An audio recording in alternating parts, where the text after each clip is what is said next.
What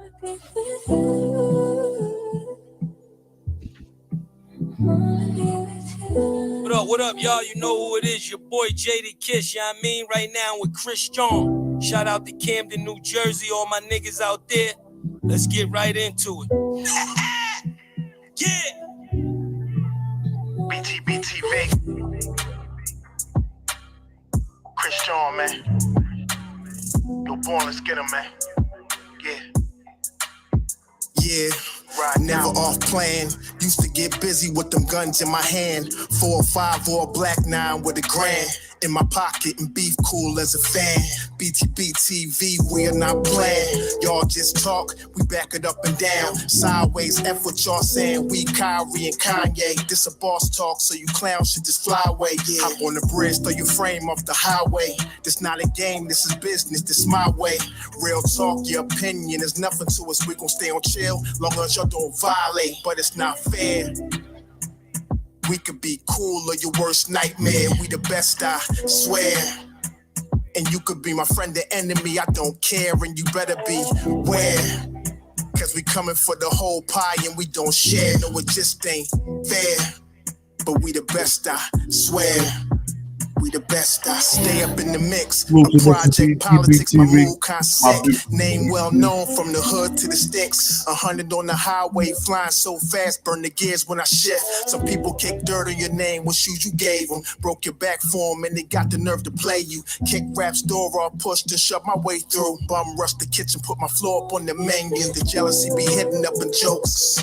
That's why I stay serious like David Banner turned in the Hulk in pure form like the Pope. Haters get infrared beams with the scope, so run and get ghosts. We fight good, boxed in like Floyd on the ropes. I'm the great black hope.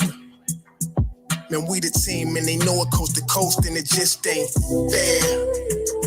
We could be cool or your worst nightmare. We the best, I swear. And you can be my friend or enemy, I don't care. And you better beware. Yo, bro. For the whole pie and we don't share. Fair. We the best. If you with us, put your lighters in the air. No, it just ain't fair. BTBTV. Just ain't fair, man. Yeah.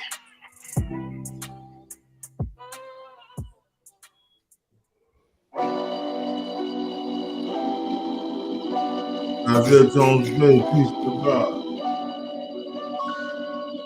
Yo, Born. Let's show them how we do this, man. Show them how we do this. BTV. We bully the bullies. No run, no retreat. Yeah. BTV. One more time for y'all in the back. Y'all slow ninjas. Yo. Right. Yo. John Gotti flow, rap Pablo, Escobar status, rap game Corleone. I can show you how you lay back and watch your pockets grow. Stay away from devious women, end up like Papa Smoke. Y'all wake up every day twitching, like yo, I gotta post. I wake up every day mission, it's $1 million notes, dominoes, bodies drop, rot stink like hollow toast. Broadway, man, if you know, then you know.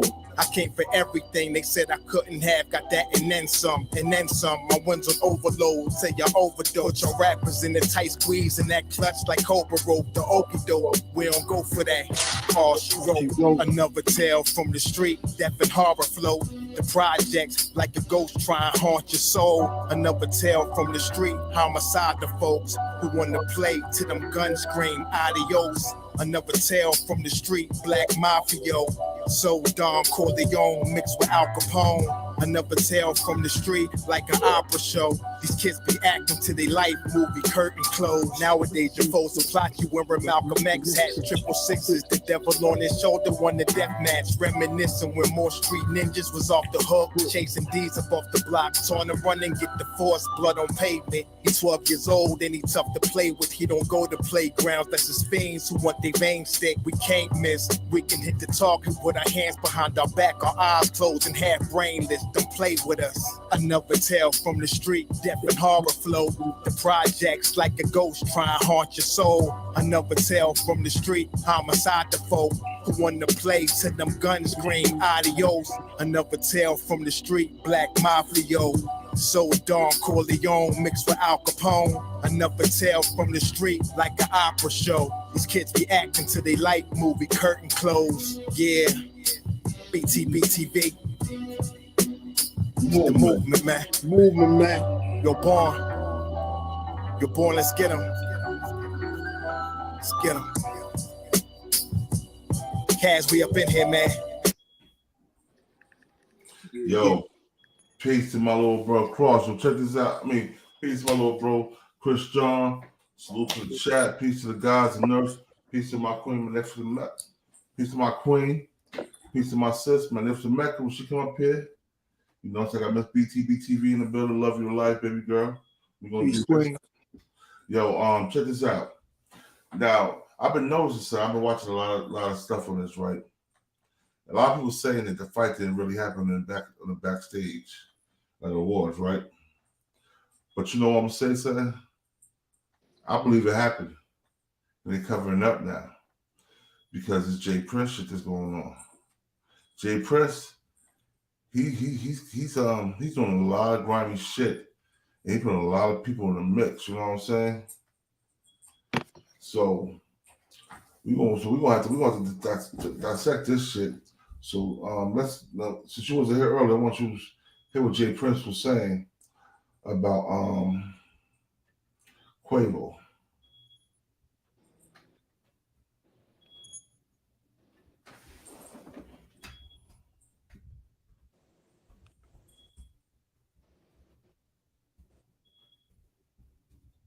We'll offset for ourselves.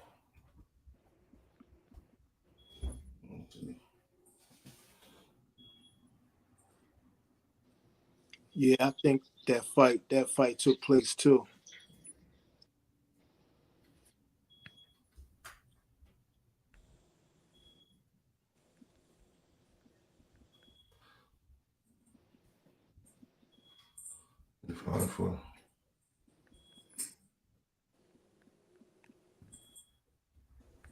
For myself, yeah.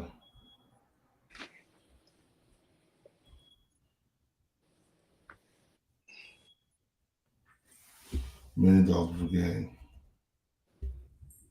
All right. Let's go there. Let's start from there first.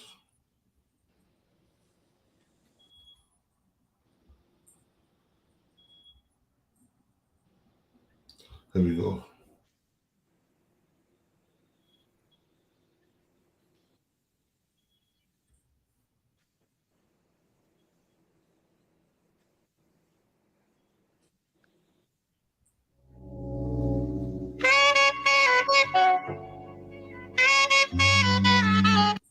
World, it's your homie featuring Jay Prince. Y'all know how we do. Offset dude. I ain't gonna leave him out.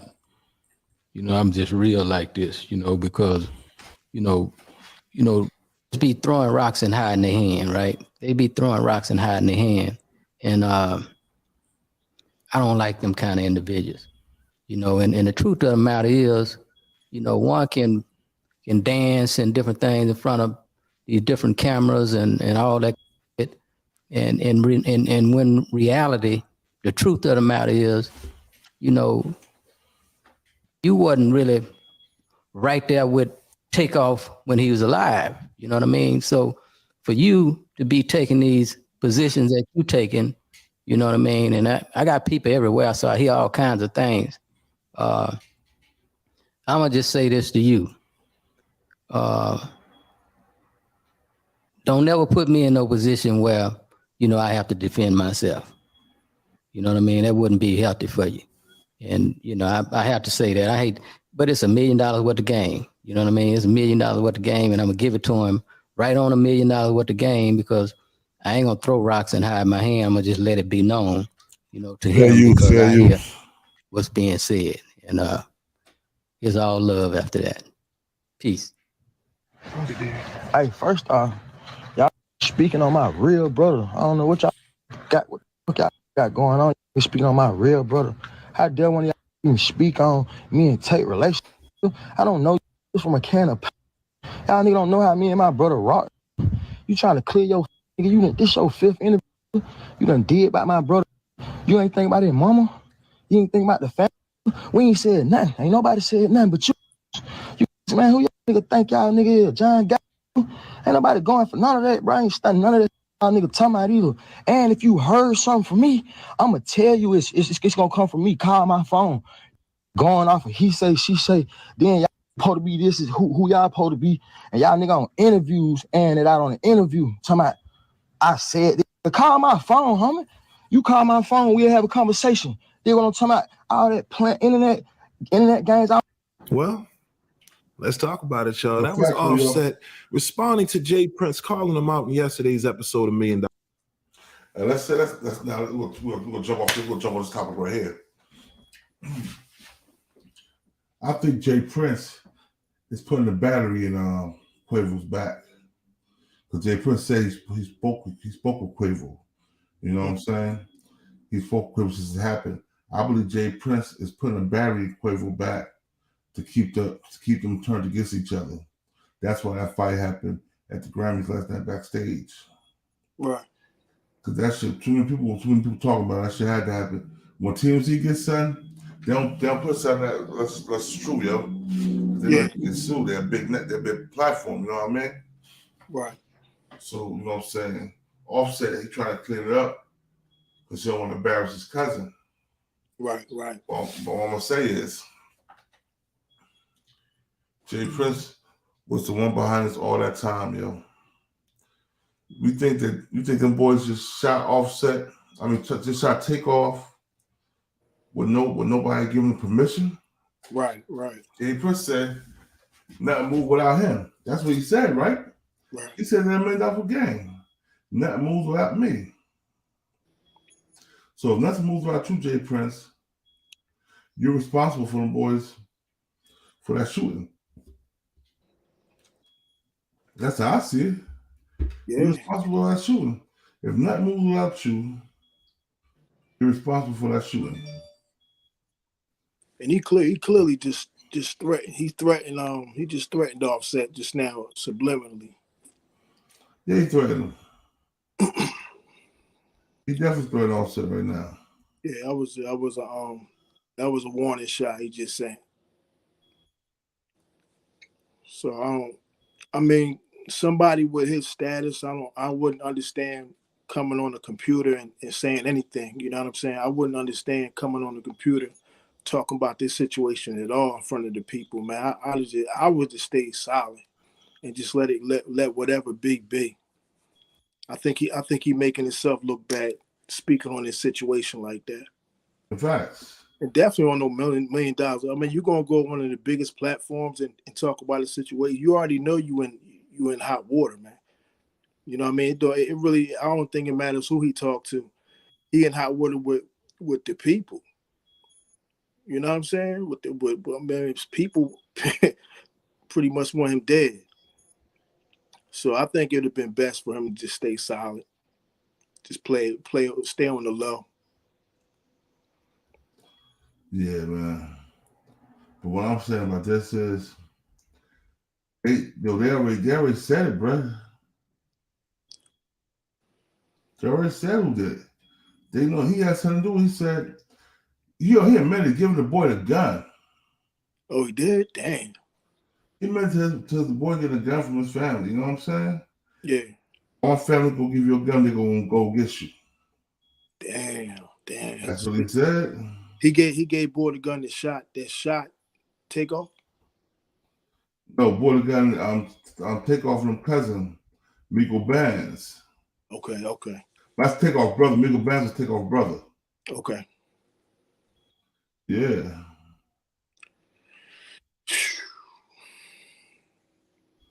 And it's crazy, man.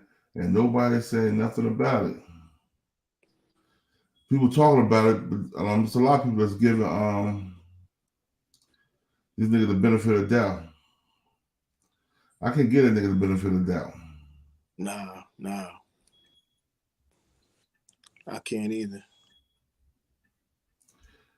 I'm trying to find this.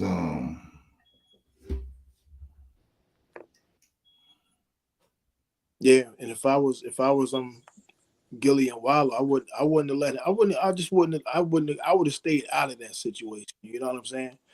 I would have just stayed. I wouldn't have had that nigga on the platform in the first place. Yeah. You know what I'm saying? It's just, you know what I mean? It's still a hot situation, and people still riled up over it. I would let that chill. As he should have. But check this out. We're gonna listen to this.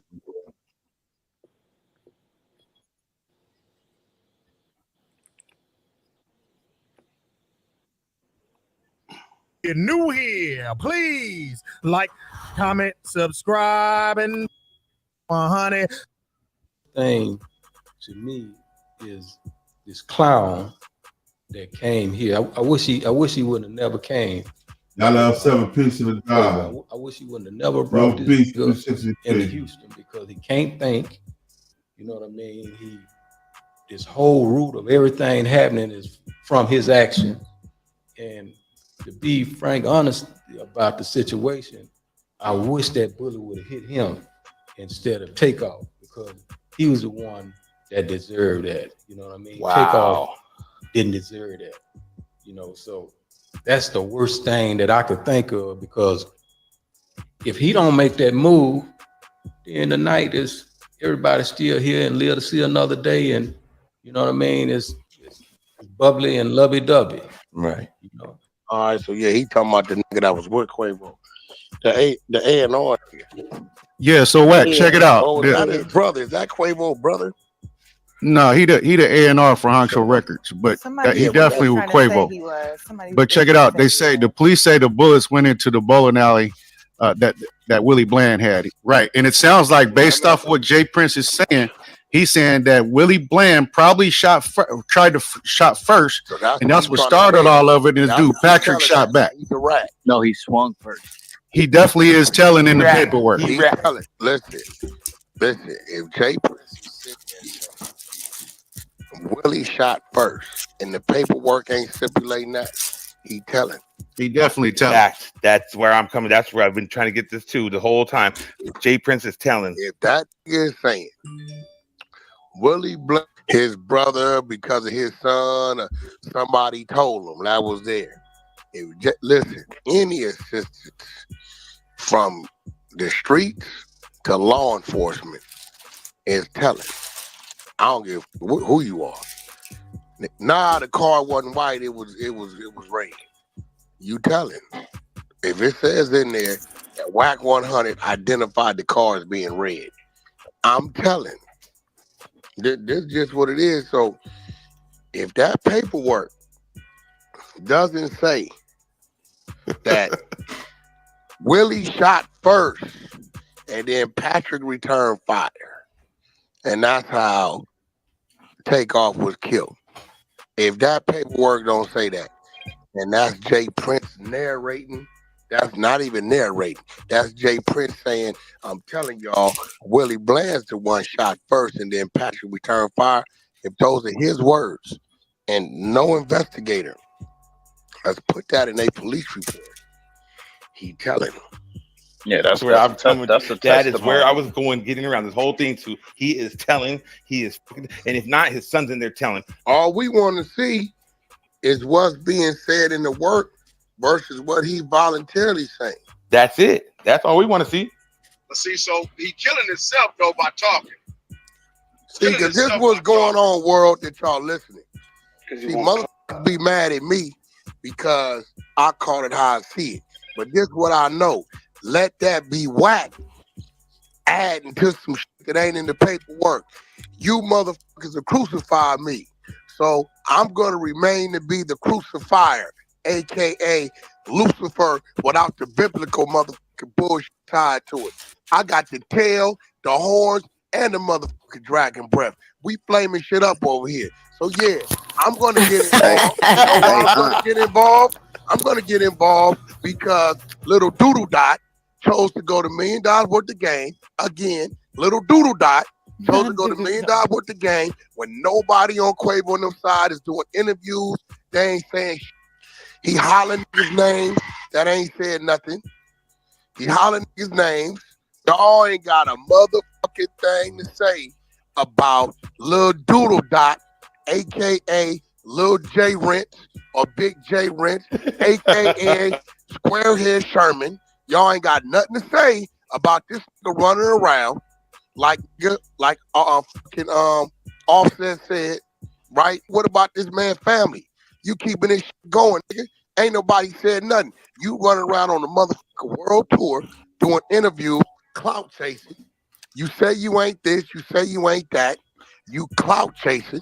Hey, let me ask my YouTube family something, man. Do you think that Jay Prince Jr. and his family coming out to speak about the Takeoff death situation, do you think that this is a clout chasing move, or do you think that they're genuinely just trying to clear their name, man? Because people have been killing them, slaughtering them in the public when it comes down to the handling of Takeoff's death, man. A lot of speculation was put out there, a lot of cannon fodder, a lot of rumors, and a lot of people even blamed them for Takeoff's death. Some people even speculated or accused them of setting him up, like they wanted to take out Quavo and ended up taking out Takeoff by mistake, man. So how do y'all feel about this, man? Do you think that this was a smart move for them? Do you think Jay Prince Sr. handled himself properly in the interview? Did you see a little arrogance? Did you see a little nonchalantness in their body language and things like that, man? Y'all let me know what y'all think about this in the comment section. Let's get back to it. Right, you got your son sitting there talking about mob ties. Ain't nobody in the mob ever condone rape. You got a sealed file, and I dare you, Jay Prince Jr., go get all your work, nigga, for every time you've been locked up. And if you lie, I'll go to Atlanta and go find that girl, which I already found her. Bet you got the rape case on. Ain't nobody in the mob condoning the motherfucking rape. Let's put that on the table now. You don't for beating women and taking pussy, right? It's been up under you. It's up under you right now every day, nigga. Right? So at the end of the day, all of y'all wonder why Whack. I'm gonna tell you why Whack. I was fucking with the Migos before he was. I was fucking with the Migos when I used to put them niggas in my Rolls Royce and drive them because all they want to eat was Taco Bell. Right? So I got a right to speak on it. QC, my family, been my family, will always be my family. Win, lose, or draw, right or wrong. Right? So, at the end of the day, if Jay Prince is saying things in the interview about a crime that was committed that's not already documented in the paperwork, that is telling. Whether he do it, I do it, don't matter who does it. That's telling. So we need to get that work compared to what he's saying, and let's read what it really say. And then what pissed me off is, they released this shit right now strategically because they know Quavo just did this Grammy joint performance over here at Grammys, this tribute. Then y'all released this shit on the tribute date, piggybacking off that shit. But everybody want to act like, ain't nothing weird going on. Hey, Wack, and there's so much shit we could dissect off this interview. It's over for these weirdos. They fucked up. But I know this. See, the fact that he did this interview, we're going to see if what he's saying, all that extra such and such fired first and all that better be in that work. If that's not in that work, no, it's not in this is bad work then. This is bad work. Tell it. Wow. But this not the first time Jay Prince Sr. ratted on somebody on the interview. Remember when one of his artists got robbed in New York? When Mob Ties got robbed in New York? Yeah. He was all on the radio station and news talking about that what happened in Houston. I gotta give your man up, rob my man for his chain. Right. All on the fucking internet doing that. You know what I mean? He put all them people's names in there too. Straight ratted. Yeah. That ain't the first time Jay Prince ratted. You know what I'm saying? Let me find that shit. Jay Prince telling on. Whatever happened to moving in silence, man? Like I don't understand nothing about this generation, bro. I don't understand them, man. Everybody want to be known, man. Nobody want to move in silence and, you know, get the job done clean. Yeah, bro. Jay Anybody- Prince, this is the first. Look, please. This is the first time Jay Prince ratted though. A lot of people don't know that he ratted before. Yeah. Y'all remember when his artist got robbed in New York? Yeah, yeah. He told on an interview. He told on an interview and shit. He was like, "Oh yeah, oh yeah, y'all let my artist get robbed in New York." And he started saying the people who did it, names all the whole nine. Yeah, yeah. Yeah, it's getting crazy now. It's getting real crazy now. Like I said, that whole Grammy thing, they got the fighting at the Grammys. You know what I mean? Like you got the Grammys, you got them dudes where I had said on there, we was talking about it on there, Born, where they talked about how Quavo and them got to renegotiate their deal because Sloop Scott, you know what I'm saying? They had to do that because think about it, at the end of the day, they signed a contract as the Migos. Now one of them dead, so now they got to redo this contract. There's a bunch of shit going on. You know what I mean? Yeah, it's a lot. It's gonna get spooky. And I'm gonna tell you something. I won't be surprised. I hate to say this, if they really did fight in the back of that backstage area, I wouldn't be surprised if Jay Prince they whisper in Quavo ear. Being a puppet master, tell me you don't need them niggas. You do it by yourself. Or you come over here and sign with us. Sign with Rap a Lot. Because remember, I said he was trying to buy his masters. He's trying to buy Takeoff's masters. So if he's trying to buy his masters, what if he take them over to Rap a Lot? You know what I mean? Like, it's crazy. It's a bunch of crazy. Yeah, yeah. Yo, I'm gonna tell you something though, man. I'm gonna keep it real. I'm gonna keep it 100. I'm gonna keep it $150 with you. What's gonna happen is, first of all, Jay Prince already ratted. Talk about, oh, it was old boy that shot the gun first. Bro, that's ratting, nigga. You trying to show paperwork, but you're ratting live for the interview. Saying Amigo Band shot first. Isn't that right? Don't you think that's right across? Oh, I think to the utmost, because like remember I told you earlier, even when they said about the whole thing, remember, if you play that video back where your boy, he asked him a question, he said, I want to know, when Wallow said, I want to know what's up with the dice game. He went into Lil Boosie, the pool party, and then he said, neither one of them had nothing to do with the dice game. So if you didn't have nothing to do with the dice game, why you bring, when they ask you a question about you, you don't bring somebody else in the conversation. The question's directed to you. What was you doing? That's what you bro. Niggas is dry snitching. Yeah. And that's why Wack said, if they come up, salute Queen, they said if they mess around, think about it. If they fuck around and come up there, and this man has said, and remember when we played the one earlier today, he said, Quavo can attest, he knows the truth. Quavo knows everything that happened from A to Z. What does that mean? You know what I mean? What does that mean that Quavo knows everything happened from A to Z? You know what that means? That means him and Quavo, like he said, him and Quavo been talking. Yeah.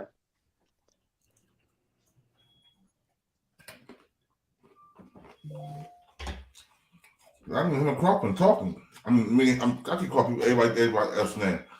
That means him and Quavo been talking. That's what it means.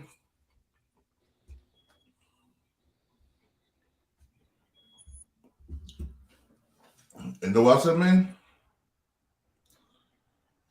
Yo. You hear me? Know what I can hear my phone. I was about to send you, I was going to send you that one that I sent. Hold on. Let me get on my computer. I'm going to send you something while you talking and shit. I'm going to send you that one we did earlier today. What I did. All right. Yo. hard stuff, y'all. Excuse me. Was that showing you, right? That's showing you that he talking too much. For him to be as old as he is, Jay Prince is running his mouth a lot on the camera. He every platform talk about the situation. The family not even talk about the situation right now. Right. That's what I'm saying. Like you going on this whole campaign. Yo, what is your thing for this campaign? You know what I'm saying? So he tried his lie. Yo, this nigga lying, yo. Yeah, he is. All right, King, I'm about to send it to you now. So look at Jersey Gay on the radar.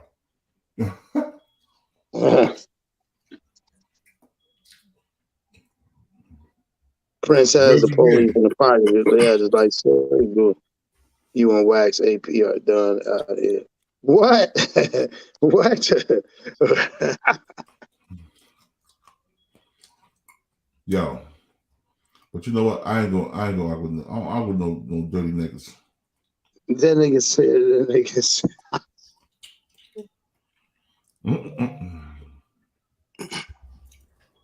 He coming at you, boy. Huh? Said he coming at you. He good. He's good. Everybody know he good. He used to take it ass when he was in Jersey. Oh snap! Look at Christian like Ain't nothing changed. Oh, you paying attention, bro. Here you go, yo. Is concerned. So, you know, there's gonna come a day, there's gonna come a time that everything we saying, Quavo gonna have the opportunity to bear witness that this is the truth. You know what I mean? It's how it went down and from A to Z. And I look forward to seeing that day. But even more important than that, you know, like I told him the last time I saw him, you know what I mean? It's love here. You know, it's love here. And I look forward to that coming back together soon.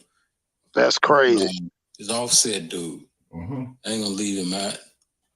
You know, I'm just real like this, you know, because, you know, niggas be throwing rocks and hiding their hand, right? They be throwing rocks and hiding their hand.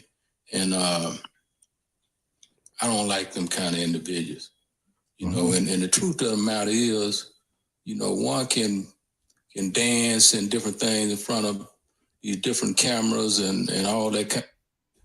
And when reality, the truth of the matter is, you know, nigga, you wasn't really right there with Takeoff when he was alive. You know what I mean? So for you to be taking these positions that you taking, you know what I mean? And I got people everywhere, so I hear all kinds of things. I'm going to just say this to you. Don't never put me in no position where, you know, I have to defend myself. You know what I mean? That wouldn't be healthy for you. And, you know, I have to say that. I hate, but it's $1 million worth of game. You know what I mean? It's $1 million worth of game, and I'm going to give it to him right on $1 million worth of game because I ain't going to throw rocks and hide my hand. I'm going to just let it be known, you know, to him because I hear what's being said. And it's all love after that. That's crazy. Yeah, it is.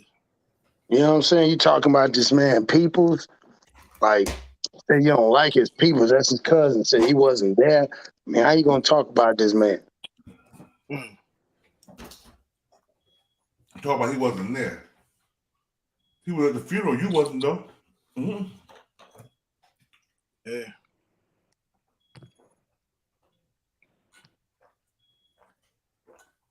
Yeah, that's crazy.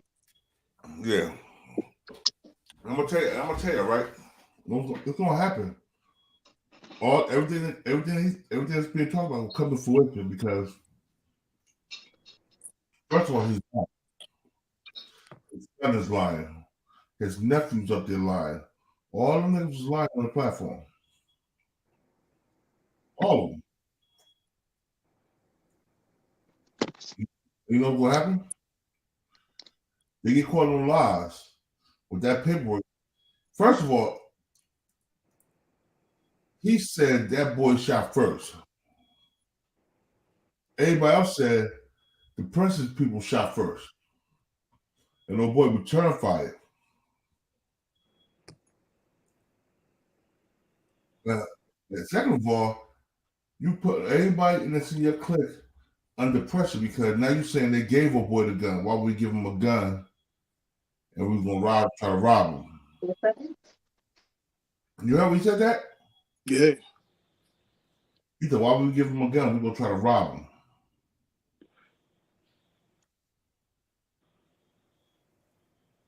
I was surprised that Gilly and Waddle didn't check him for saying that though. I just realized what he was saying when he talking about, oh yeah, right, shot first. Yeah, you think they would? That's what I'm saying. Like all that, and then they showed. He started showing the paperwork, pulled out whatever paperwork it was. And Gilly didn't want that shit. I don't want that shit. Nah. Yeah, I want that. Because I'm gonna tell you something. I don't know, man. I don't know if I can call that nigga a rat or not. If he take his way saying he did it, and that I don't know, man. Quavo cousin, West Quavo. That was Takeoff brother. It was there. Takeoff brother, right? He the one. Amigo Bands. I believe he the one that was ratting. He was ratting. He was talking. He was talking because they brought him for questioning. You know what I'm saying? But they just killed his little brother. You know what I'm saying? So, hey, I don't know, man. I don't know about the whole course of the street, but I had to get that nigga up. Because really right now, they are artists, they rappers, they're not street niggas, you know what I'm saying? They're not street niggas no more. Well, and I think that's the whole thing. It's starting to be revealed. Like some of this shit don't mean shit no more. Like because these little kids nowadays, they actually going through it. Yeah. But did y'all see Wallow just J Prince Jr. on the low? No. Oh, Wallow was saying all these people out here, you know what I'm saying? Y'all was growing up good kids. Everybody's growing up good kids. Now they get millions of dollars and want to be gangster. He talking about J Prince's son. Yeah. They get all that money, then they want to turn into gangsters. Mm-hmm. You hear that part? Yeah. Yeah, I did. I heard that. Yep, you're right. I did hear that part. And he right about that, man. All of them niggas, everybody, it's an image. They got to live up to that image. The image is what make money. And then when they put, like the old saying, when keeping it real go bad. Right. Mm-hmm. Every time. And somebody pull your card, what you gonna do then? Yeah, right. Yeah, and I know for one thing, Takeoff was Takeoff was a man that Offset like that. That was him and Quavo was going through that shit with the group thing. Takeoff was like, I don't want to do the group with just two of us. I want to do with three. You know what I'm saying? Mm-hmm. And they also said Quavo was known for running his mouth a lot too. He liked to run his mouth a lot too. Yeah, I heard that too. I heard that too. He liked to run his mouth. But yo, this is the second time J Prince snitched. This is the third time. Check this one out right here. I'm waiting to show y'all. But listen to the OG Suge Knight. We had to say about J Prince.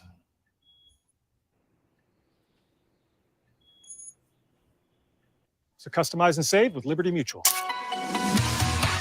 1, 2, 3. Oh, didn't even feel it. My name's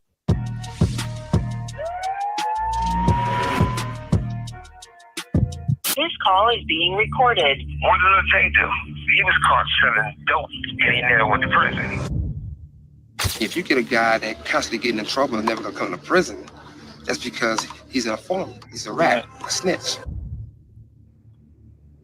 During a conversation from prison, Suge Knight alluded that Jay Prince was a rat after a conspiracy both him and Suge believe in that big wigs of higher-ups actively brought them and another CEO, Irv Gotti, down after they were going to unionize the music industry and create a distribution service in the early 2000s. After they had the discussion, they believe either an informant was in the room or the room was bugged, as after it, all three of them nearly simultaneously had federal charges placed against them, which bankrupted both Suge Knight and Irv Gotti. Suge Knight exposed this by saying, when they can't take the money from you, they take you away from the money. Being from the ghetto, either they're gonna take the money from you, which you be OJ.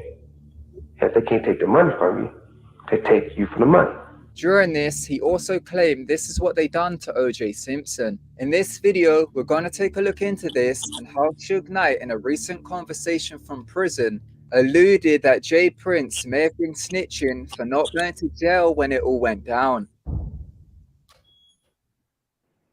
In the early 2000s, after Suge Knight was released from prison in 2001, three music industry CEOs got together, with this being Suge Knight of the West Coast, Irv Gotti of the East Coast, and Jay Prince from the South. Jay Prince, during his Joe Rogan Experience interview in 2020, described how the CEOs were going to group together to form the very first black-owned distribution service and unionize the music industry. This would have given the three dominion over all the other record labels, as those under the union who were signed to the other labels could use the union against their own labels through the power of the venture which was about to be formed.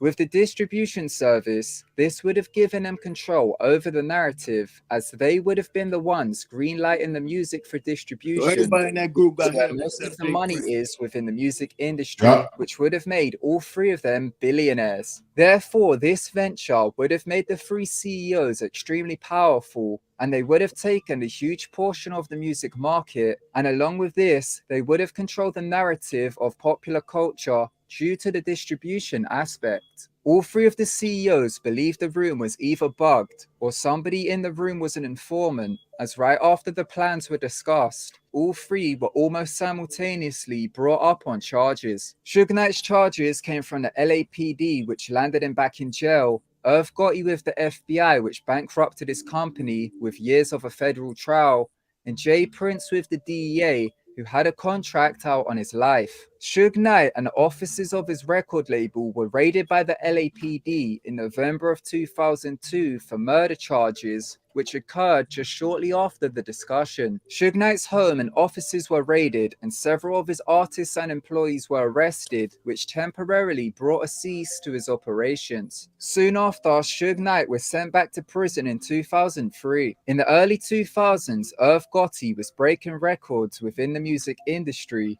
holding the Guinness World Record from 2001 to 2002 for having the most consecutive top 10 singles within the music charts. A few months after Suge Knight's raid by the LAPD in November of 2002, when 2003 rolled around, the FBI began to build a case on Irv Gotti. In 2003, the FBI began to build a case on Irv Gotti for his connection to Kenneth Supreme McGriff. Supreme is an American who was formerly convicted for drug trafficking who was from Queens, New York, United States. In 1981, he was a major drug trafficker in New York for crack cocaine once the influence came through from the Iran-Contra scandal. In 1989, he was sentenced to 12 years in prison and was released in 1994, but he violated his parole and was sent back to prison until 1997. After his release, Supreme was looking to get into the film industry and asked Irv Gotti for some help in producing the movies. The FBI used this as an excuse to go after Irv Gotti.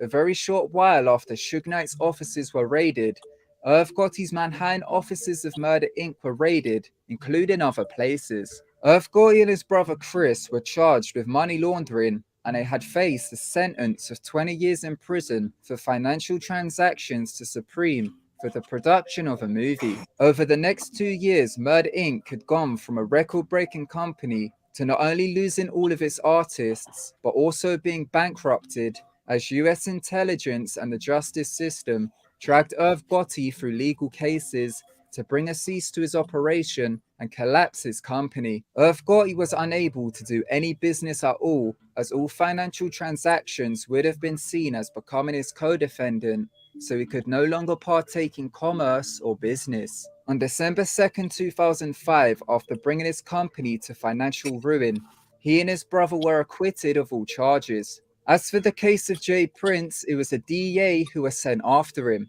Jay Prince hired an investigator to look into DEA agent Jack Schumacher, who was allegedly hired to kill Jay Prince after he, Suge Knight, and Irv Gotti planned to unionize the music industry in the early 2000s. In May of 2018, Jay Prince posted onto Instagram a video about the DEA agents, with the caption being, "They finally caught one of the 2 DEA agents assigned to take my life over a decade ago. The hitman and his sidekick, Chad Scott, were assigned to destroy me and Rap-A-Lot Records around the same time Murder Inc.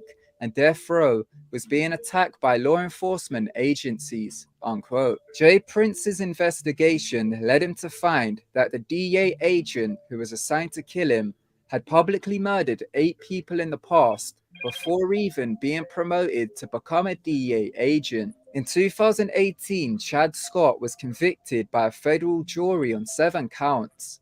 He was accused of perjury, obstruction of justice, and falsifying government records, along with a host of other allegations. The charges were stemming from Scott's work as a DEA agent in Louisiana after he was transferred out of the Houston area. Jay Prince claims his investigation led him to find out that 2 corrupt DEA agents were assigned to murder him after the feds found out about the venture to unionize the music industry and start a distribution company.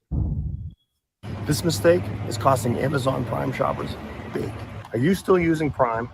Because at this point, we have to look at Suge Knight, we have to look at Irv Gotti, and we have to look at Jay Prince. These gentlemen have got together and was going to put up $30 million a piece to get and create their own distribution company. They raided the offices of these brothers.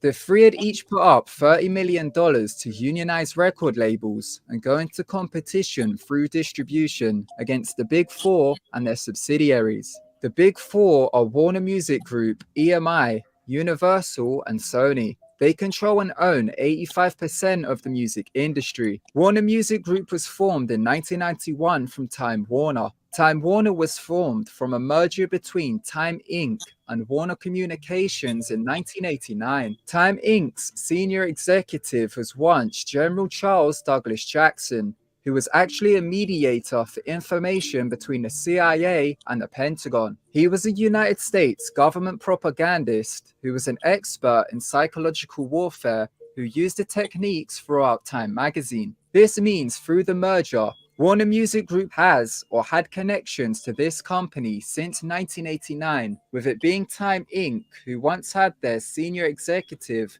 as General Charles Douglas Jackson, who was a mediator for the CIA. In the 1990s, Warner Music Group purchased a 22% share of the domestic music market in America. 3 music industry CEOs had planned to start a union which covered all the artists in the United States who belonged to the Big Four labels. A labor union is an association of workers forming a legal unit which acts as a bargaining agent and legal representative for a unit of employees. The union planned to clean up the music industry by making sure artists were being paid fairly and also have ownership over their music and other benefits. With the union, the 3 executives would have power and control over the Big Four labels and all of their artists. The distribution company which the 3 were looking to start would have also gone into direct competition with the Big Four. You gotta have your distributors, and the distributors used to be 7, now it's like down to 4. So before you start picking on record labels and saying what the record labels doing, you gotta understand what the distributors doing. It's about distributing the music, putting it in the stores. If you don't have that, what do you have? It's true. That's what controls From a record everything. label. This is when several agencies came after them, including the LAPD, the FBI, and the DEA. Some of these belong to the US intelligence community, which work separately and together on investigations, being of threats to national security. They get information from civilian intelligence, including confidential informants, along with wiretaps. Former FBI asset Kevin Hackey was placed undercover by the FBI and ATF to infiltrate Suge Knight's label Death Row Records. Whereas posing as a bodyguard being undercover, he confirmed during an interview that the FBI had wiretaps on Suge Knight's offices and personal communication. For the case of Irv Gotti himself, along with many others, have come to believe that one of these civilian confidential informants was rapper 50 myself.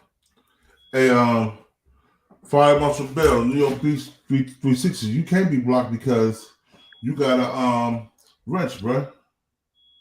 You got a wrench. I don't know how to, let me see. What is it? What is it? What is it? I'll tell y'all. Give me 1 second.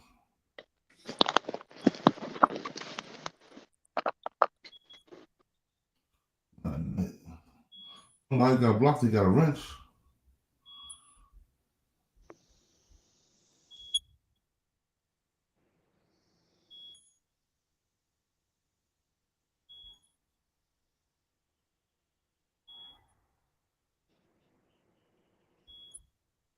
Yeah, I don't know.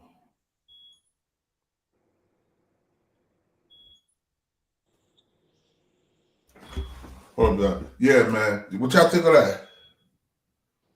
It's crazy.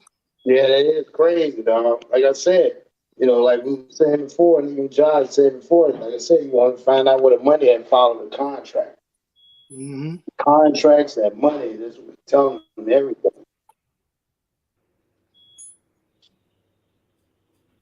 It's crazy, yo. Because it's big.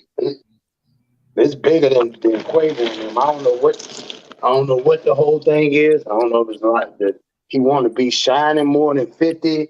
You know, he want to be known in this city. Maybe he feel like he ain't never got the just due. You know. I knew you'll beat you back, bro. I fixed it. Yeah, but you know what? The funny thing about it is, right? What's up, guy?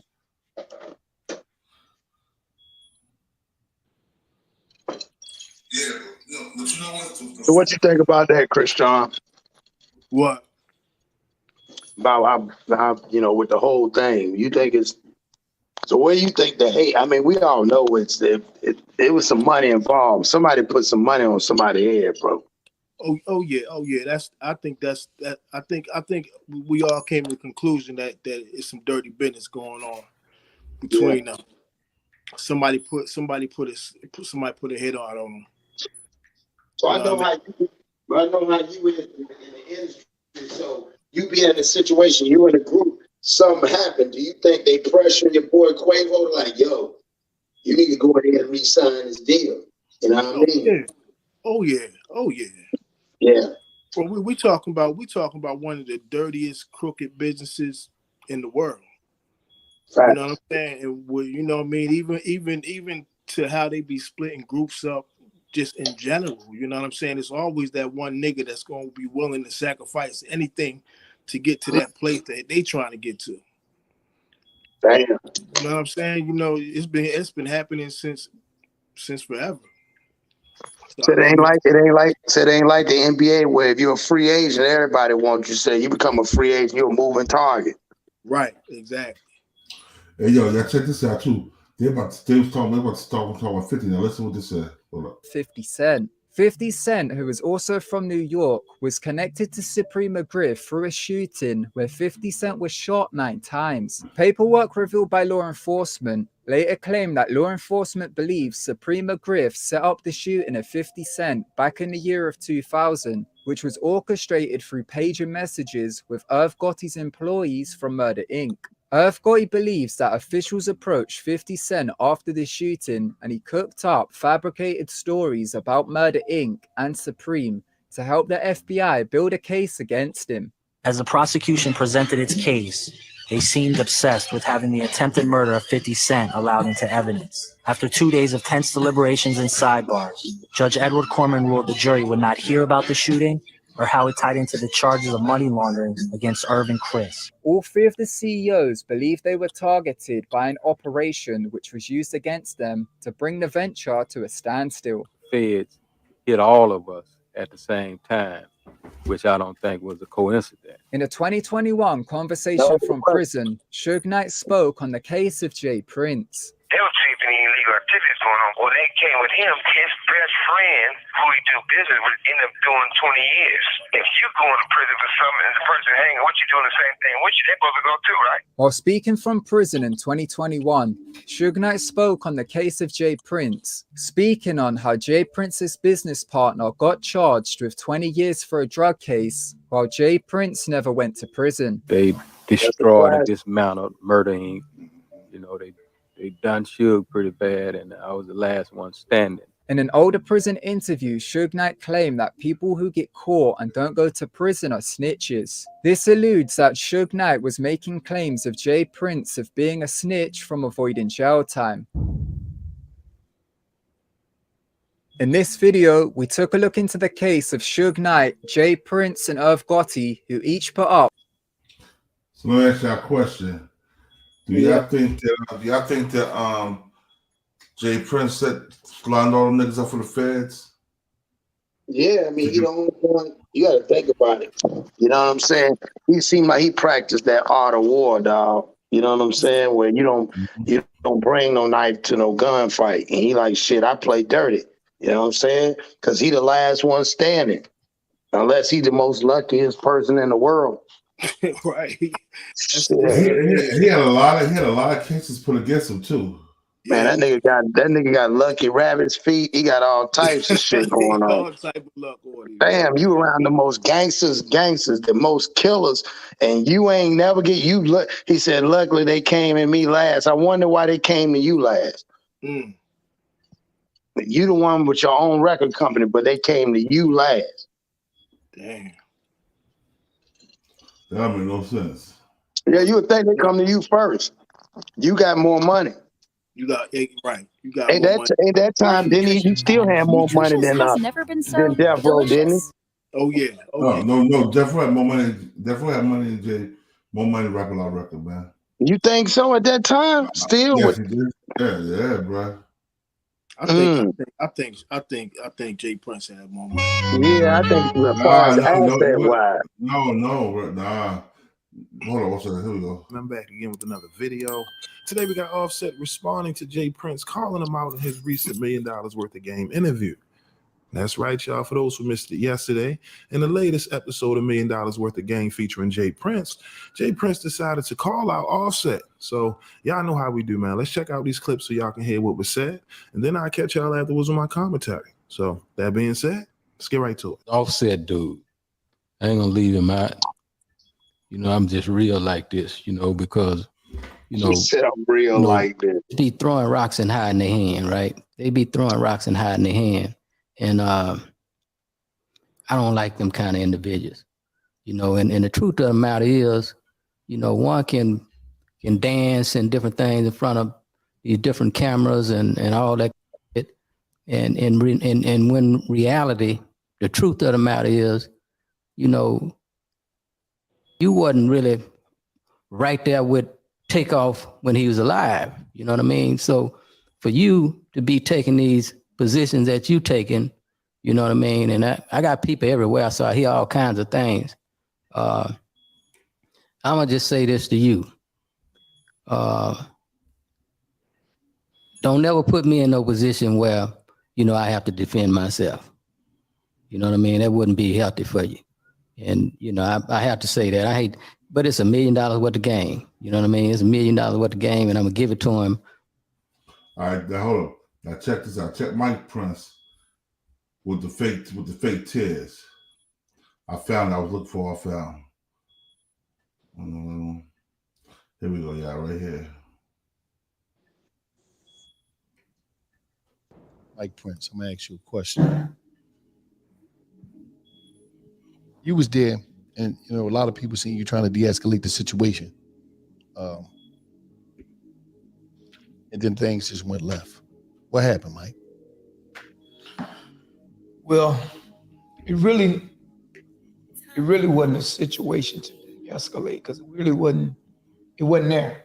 You know what I'm saying? Like it looked like it looked, but it really wasn't that type of situation. You know what I'm saying? That's why I even asked myself that today. Like it wasn't even there. You know what I'm saying? I mean, like we from the cuts. You know when certain things are what it is. You know what I'm saying? You know, and because you done had so many years of looking and seeing and feeling and dealing. You know what I'm saying? And it wasn't even that. You know what I'm saying? I mean, like, you know, it was really a beautiful night. You know what I'm saying? We all family. We enjoying. Everybody kicking it. You know what I'm saying? It wasn't a situation that it turned out. Yo, did y'all see how Wallow looked at that nigga? Rewind it back. Watch how Wallow look at him.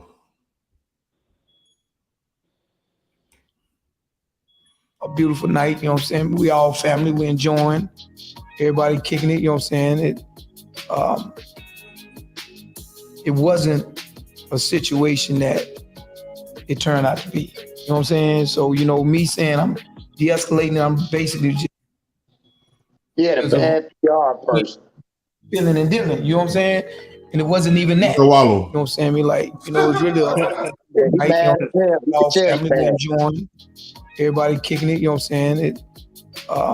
Facts, Queen, facts. It wasn't a situation that it turned out to be. You know what I'm saying? So, you know, me saying I'm de-escalating, I'm basically just telling nephew, like, hey, it ain't worth talking about. He's like, man, you want to talk about basketball. It ain't, leave it alone. Stop talking about it.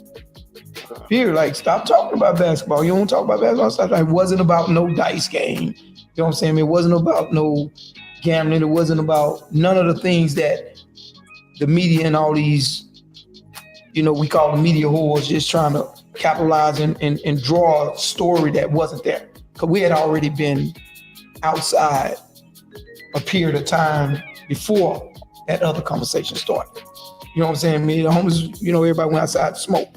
You know what I'm saying? We just sit back, kicking it, and you know, we gonna talk, they talk basketball. You know what I'm saying? Just nigga shit. You know what I'm saying? You know, so it wasn't that type of situation or that type of energy to where you would feel like something that escalated to where it's just be a problem.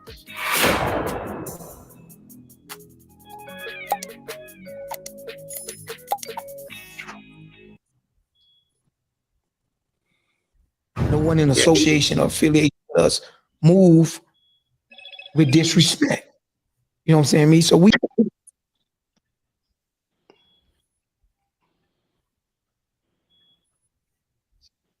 And just to see the way. Here we go. Here we go. Move Look again. with disrespect. You know what I'm saying? We all family. You know what I'm saying, man?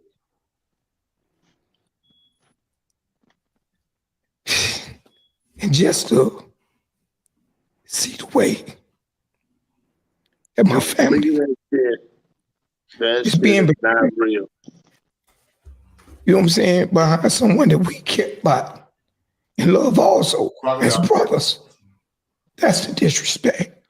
You know what I'm saying?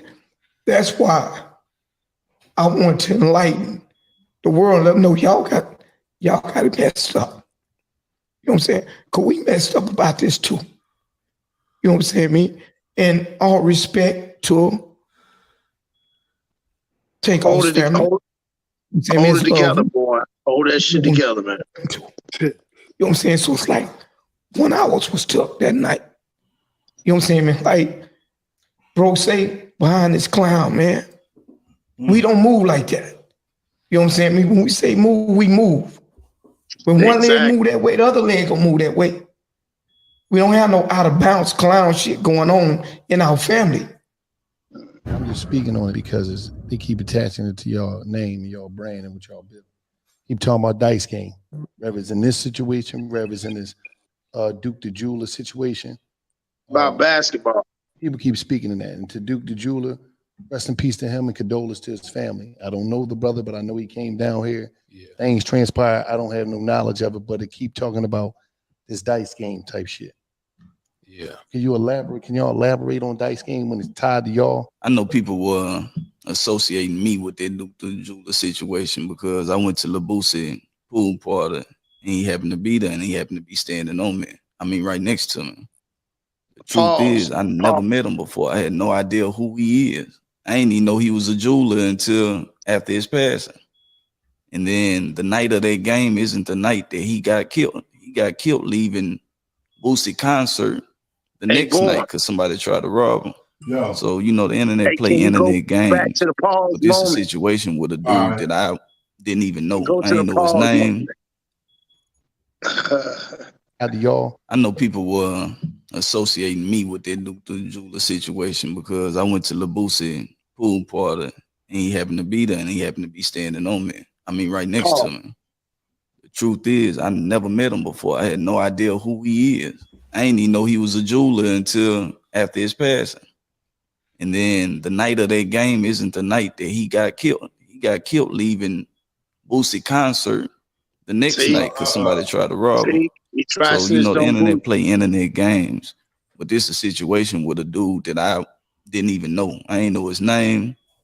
I had no knowledge of him. I ain't know he was from Chicago. I ain't know he was a jeweler until social media started trying to point a finger because he was standing next to me, and it's just unfortunate that something transpired after another Dice game, but neither incidents had anything to do with a Dice game.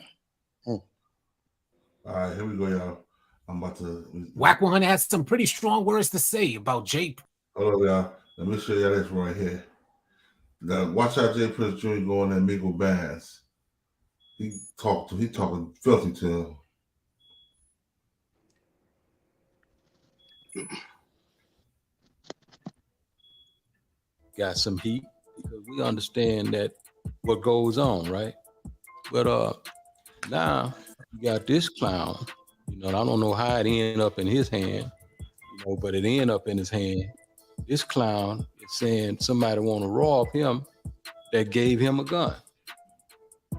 Why would you give a man Facts, a gun and try to rob facts. him? You know what I mean? This shit just don't add up and make sense, man, is what I'm getting to.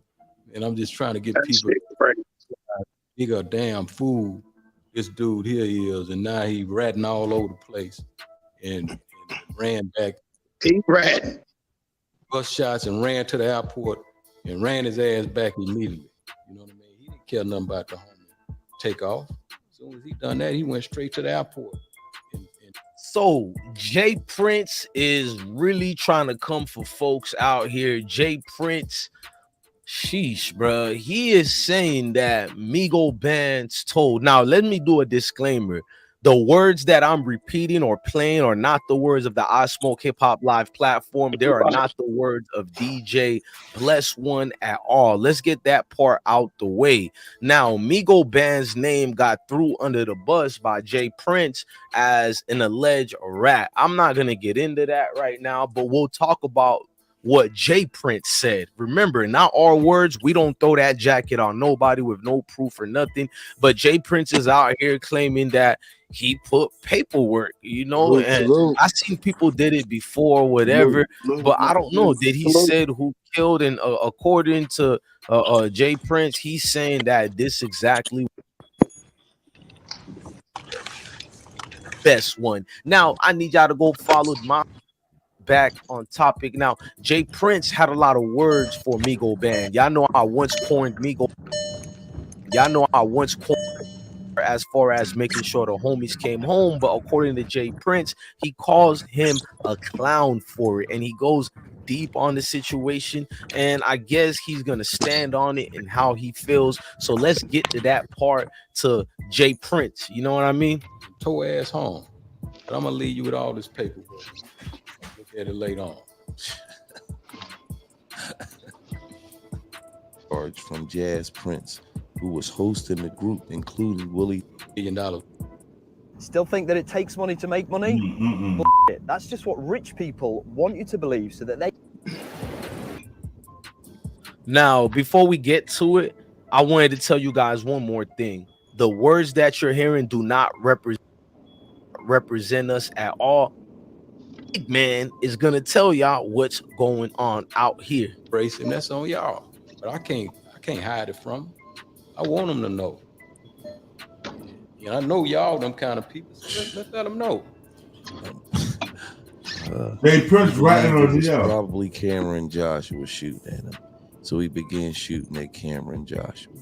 Video showed that Joshua ran back inside the bowling alley, but there is no video evidence showing firing the gun. Just this little piece.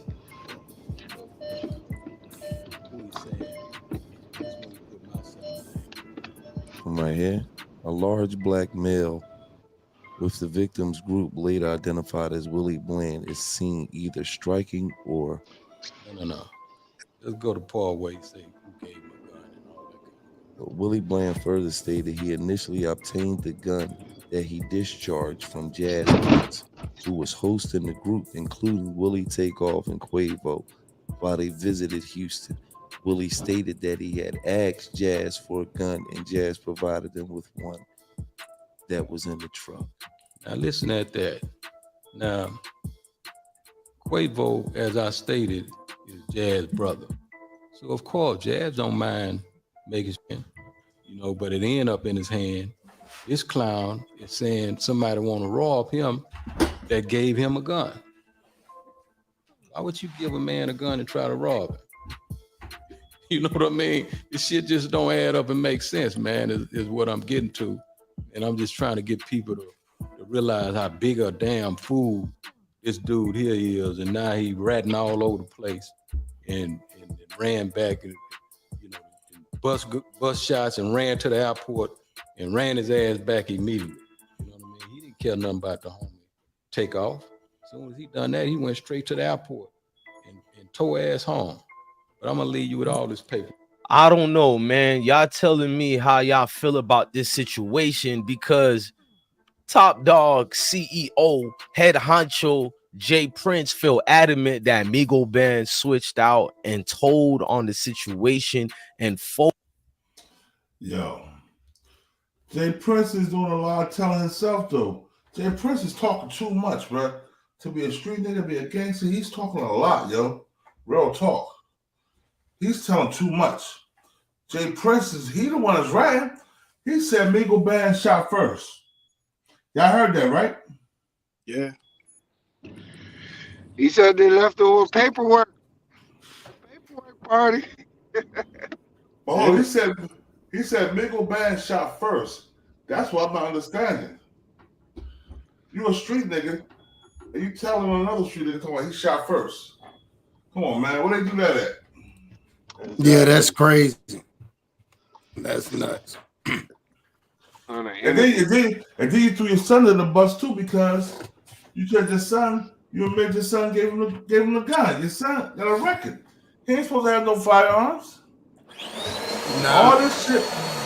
Now what's that? All this shit's gonna be admissible in court. The way they use the rap lyrics, they're gonna use these interviews this dumb nigga doing. Yeah.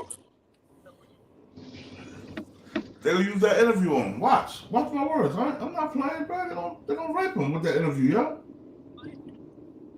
What up, listen. Let me He said you bust shots and ran back to the what? What he say? He ran back to Atlanta. Right, he ran back to Atlanta. I wouldn't be surprised if they got a case already started on the Princes.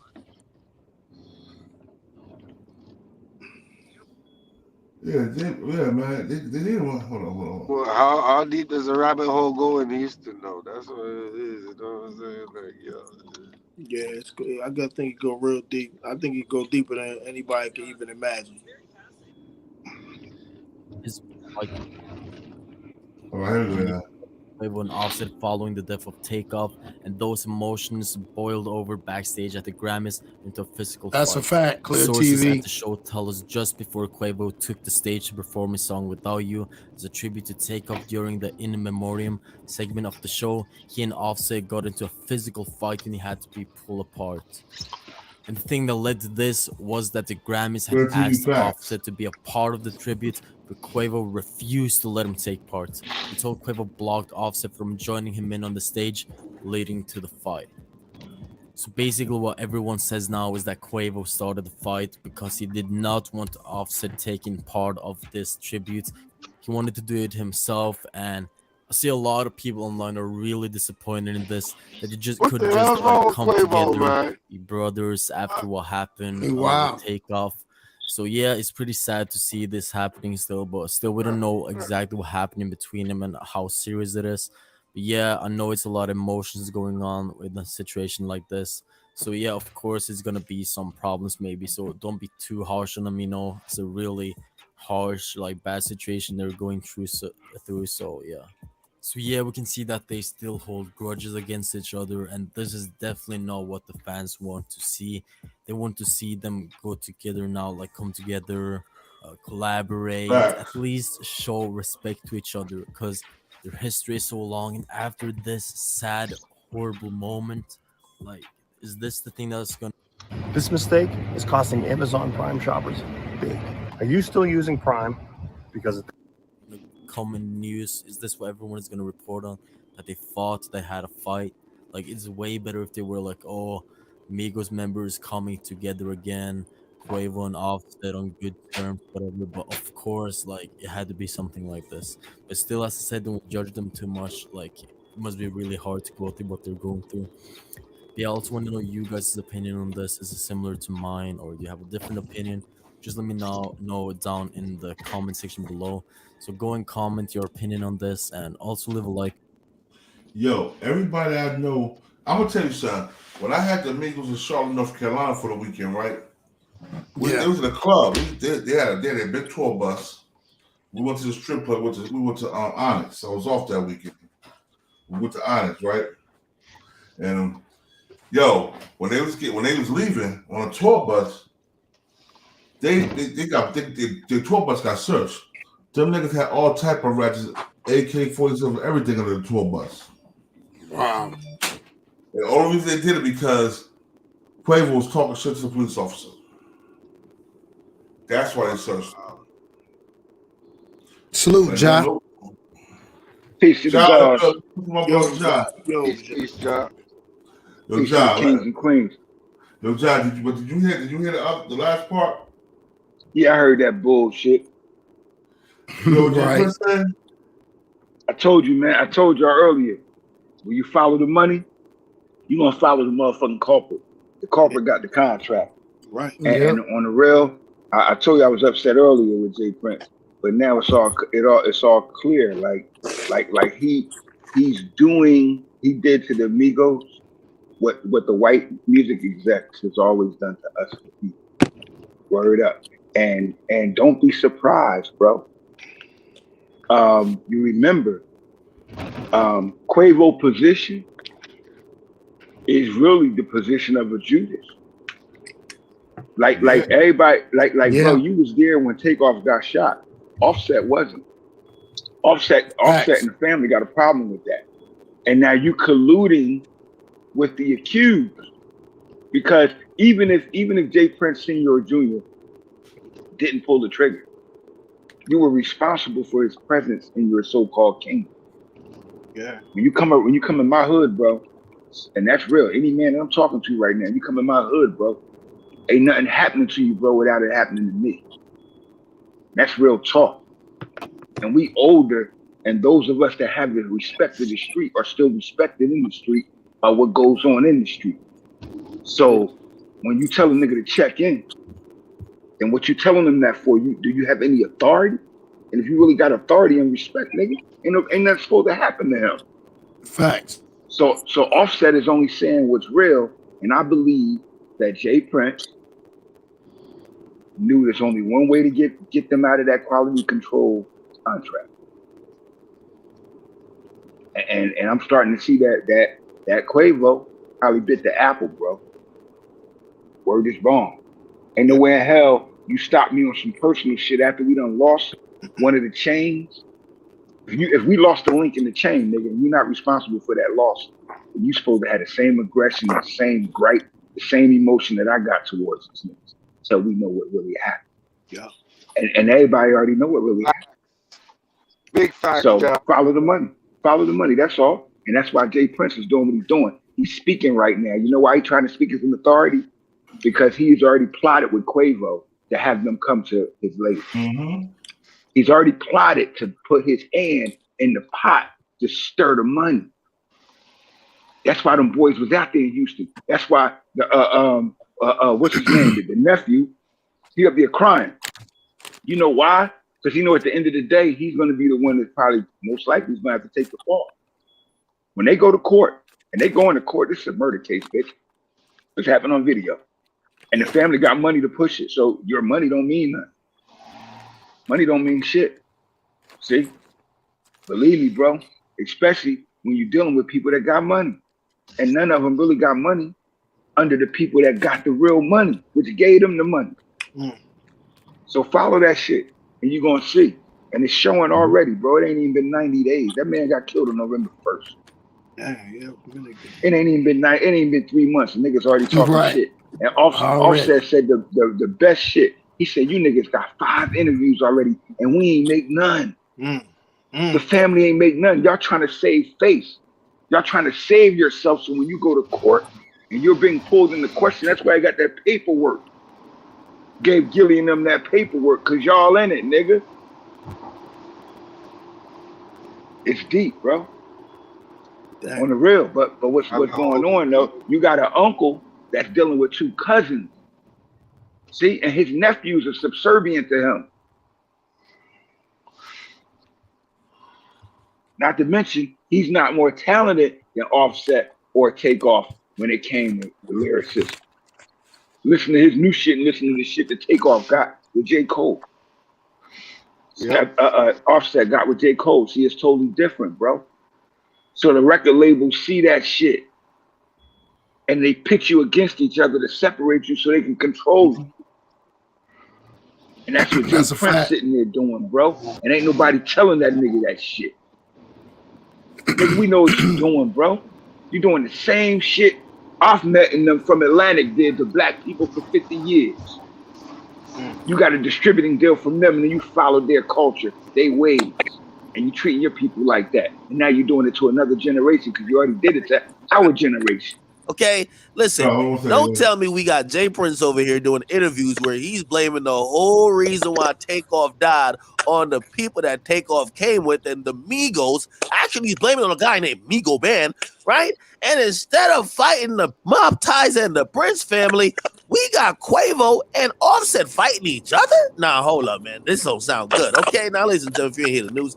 Basically, Quavo was trying to perform at the Grammys, and actually he did perform at the Grammys, but he was trying to perform a song called Without You for a tribute to Takeoff during the Grammys when Offset backstage tried to also take the stage with him, okay? Apparently, Quavo says, nah, bruh, you ain't coming out here. I'm going to do this by my dolly. And essentially a physical altercation actually ensued. Now, again, there's been like, a lot of, bad blood or, they've been beefing. When I say beefing, I'm talking about brotherly stuff, right? Like, this is not seen eye to eye on from what I'm hearing, small things. And here's the worst part about it, right? Because I've heard from this whole little feud that pretty much Takeoff's kind of really always been in the middle. Like, he really was always in the middle. Not picking either side, but of course, I mean, you might could say he picked the side because he was doing songs with Quavo, but Takeoff was pretty much having love for both of these individuals. Now we're watching them, get into these altercations. And by the way, I know what some of y'all are saying. Some of these things should remain private, but it's at the Grammys. There's a million cameras. It's a big spectacle. And apparently this was caught or seen backstage. I am hoping for... Yo, somebody's static as hell. All right, that was you, Matt Mizzle. That's probably Mac. Something static. Hold on. That might be Ja. Yo. Not me, because I was on mute. Hold on.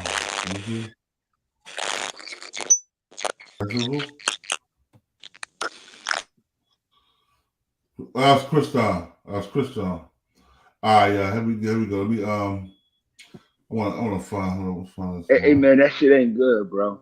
That shit ain't good, man. Nah. That, like when you got family, like that's some in-house shit. And I'm telling you, bro, the only we ain't got it. It's not rocket science. Offset wasn't with them when Takeoff got murder killed. situation in Houston.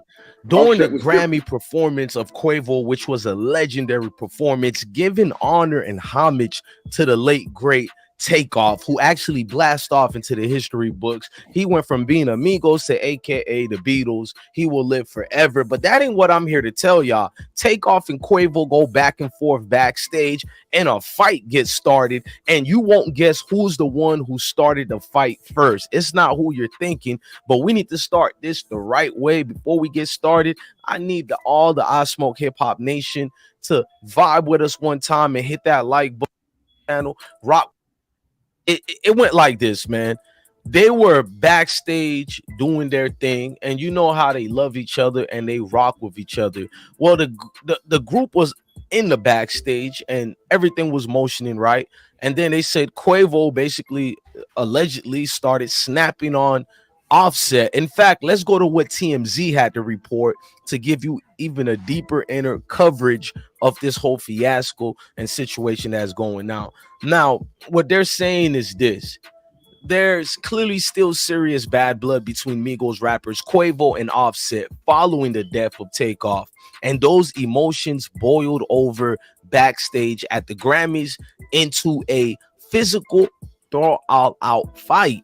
Sources at the show tells us just before Quavo took the stage to perform his song Without You as tribute to Takeoff during the in memoriam segment of the show, he and Offset got into a physical fight and had to be pulled apart. Now, physical, ladies and gentlemen, mean the swingers got going. So it got very physical real quick. And let's keep reading the articles. Now, they're saying as for what led to it, we're told that the Grammys had to ask Offset to be we're told the Grammys had asked Offset to be part of the tribute, but Quavo refused to let him take part. We're told Quavo blocked Offset from joining him on stage, leading to the melee. Our sources say it was not Offset who started the fight. So that's what we're trying, and we got more, but let's continue with this part. This is what we're trying to blame to you, or say to you, I should say. Everybody always blames Offset for being a troublemaker, according to P from QC's label.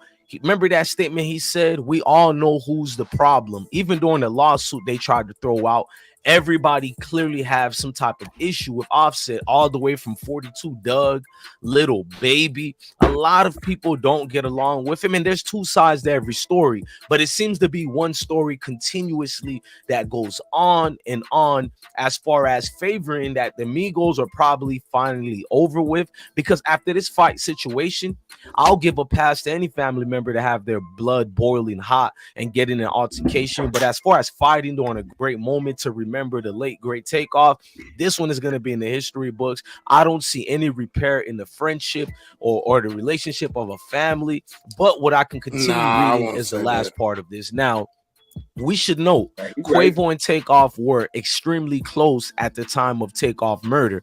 Offset was on the outs with the group. Quavo's Without You was a song he specifically specified and wrote for Takeoff. Nonetheless, people watching Sunday's night show were disappointed to see it was clear there had not been a real reconciliation between Quavo and Offset since Takeoff murder. Now, what I'm going to say is, since this funeral situation, I'm kind of let down too, that I've seen the funeral pictures. It looked like bro in them, and everybody was, you know, in love with each other, bro. They were at that funeral, and everybody was dapping it up. Everything seemed cordial, respectful. So I'm baffled right now, gang. Just to say it go, you can tell something emotionally and physically happened that people are not really chiming in on. My personal opinion, you're looking at the pictures, you're seeing them vibing together, and you heard Jay Prince took the opportunity to say what he said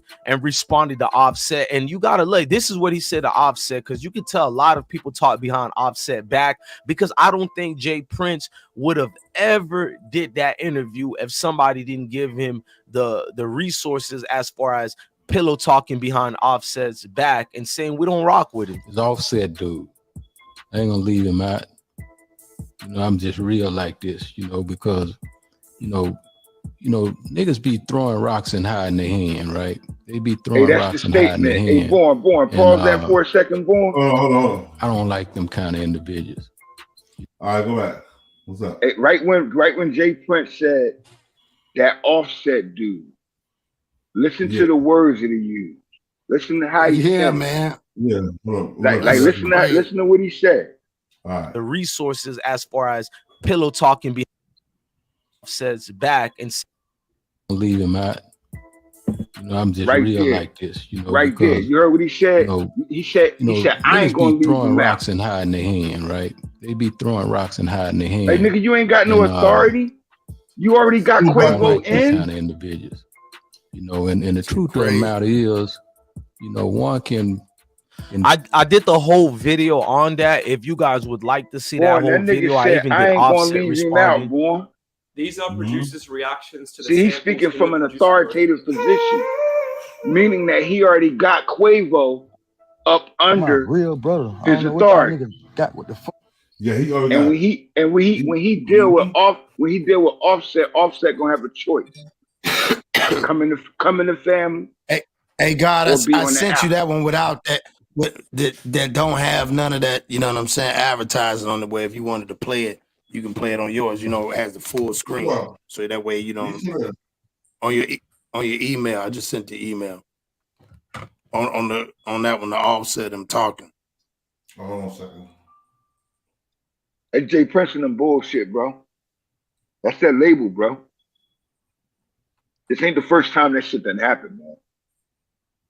Word is wrong, man. Shit ain't the first time, bro. A lot of people done died, bro. Artists, managers, a lot of people done died, man, because they was in the way of what the label was doing, bro. It was in the way of money, man. I'm telling you, bro. Like real talk. And Takeoff was innocent of it.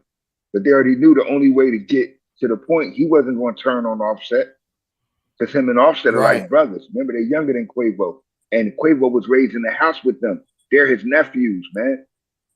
That tier, that generational tier, even though they're only 2 or 3 years apart, that tier is the problem. But you know what? Offset was a gangster out the bunch. Offset, when they first he was came in the out, street. He was in the street. He was in the street. Offset, when they first came out, Takeoff made them wait in order from the group. So he wanted to wait till Offset got out of jail. Got home, yeah. But look what Offset did. Offset changed his lifestyle, bro. That man got married with a family. So now you know nonsense. You ain't about the bullshit. And you smarter because you got an outside source of them that has just as much knowledge, a stronger team than what you're dealing with. See, his wife team is in his ear too. Telling them what should and what shouldn't be based on what's going on over there at QC. Yo, to be real, let's keep it real. And look what they said. Listen, they started. Offset and Takeoff was the best rappers in the group. Yeah, of course. You can hear it right now.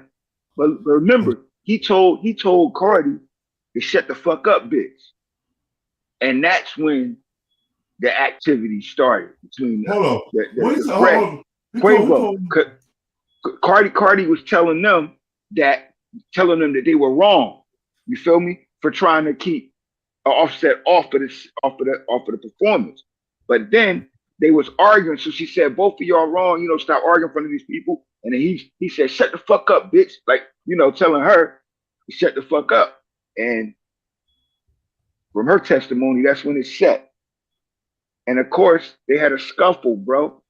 But my thing is, why would that exist? Like, if Jay Prince was really that big homie, bro, he's supposed to squash all of that shit. They shouldn't even be having a problem right now. He should have been the mediator, getting them back together due to what happened. Unless you're the man that made that happen. And you're going to benefit from it happening. And it's clear, I told you, I follow the money. That nigga right there is in a position. And you don't see nobody, bro. You don't even see records. To do this tribute for Takeoff. Now, Man, that's Offset came out symbolism. and basically tweeted that he would never fight his brother He said, "What the F I look like fighting my brother? Y'all ends is crazy." Now, the way I took that is that he's talking about a physical fight. I don't know if he's so much talking about verbal. The way that that was worded, I read that like he's talking about physically. So Entertainment Tonight just came out with some more tea. They're alleging that they have video footage of Cardi B going off backstage on Offset and Quavo, and this is what they said. Aimed all of this, Cardi B was captured on iPhone footage obtained by ET that showed her yelling backstage. "Both of y'all wrong. This is not right." She's heard saying, "No BS, shut the F up, because you shouldn't have been talking." Now, the reason they have not released this footage, I do not know, but I believe Entertainment Tonight, they're pretty credible. I don't believe they'll just make up anything and just put it out there. I believe that if they say that they have footage, they have the footage. But I'm really kind of wondering if of anything happening, they are going to drop it. Yes, man, entertainers be having problems all the time, and you got to get on stage and perform, because when you're on stage, you ain't who you are. Why you say shut the fuck up to Cardi B though? I don't get it. Because she was trying to break. She was trying to tell him to stop. Yeah, she was trying to break it up, but Yeah. you already know when it's your brother's woman, you can talk to her when you cutting up, whichever way you want, which is already going to make things. It's going to inflame the situation, and it's just fucked up. It's just fucked up, bro. That the elders not. Like I told you, Jay Prince, the only nigga talking. You don't see Quality Control. You don't see P and them talking nothing. But for some reason, listen, P and them on the back channel talking to right. Jay Prince. No, that's my point, because Jay Prince dropped their name. See, he said Quavo. Yeah. Then he announced P and them, and then Quality Control. Like they all doing something together, but you're not doing nothing together in the name of the Migos without Offset.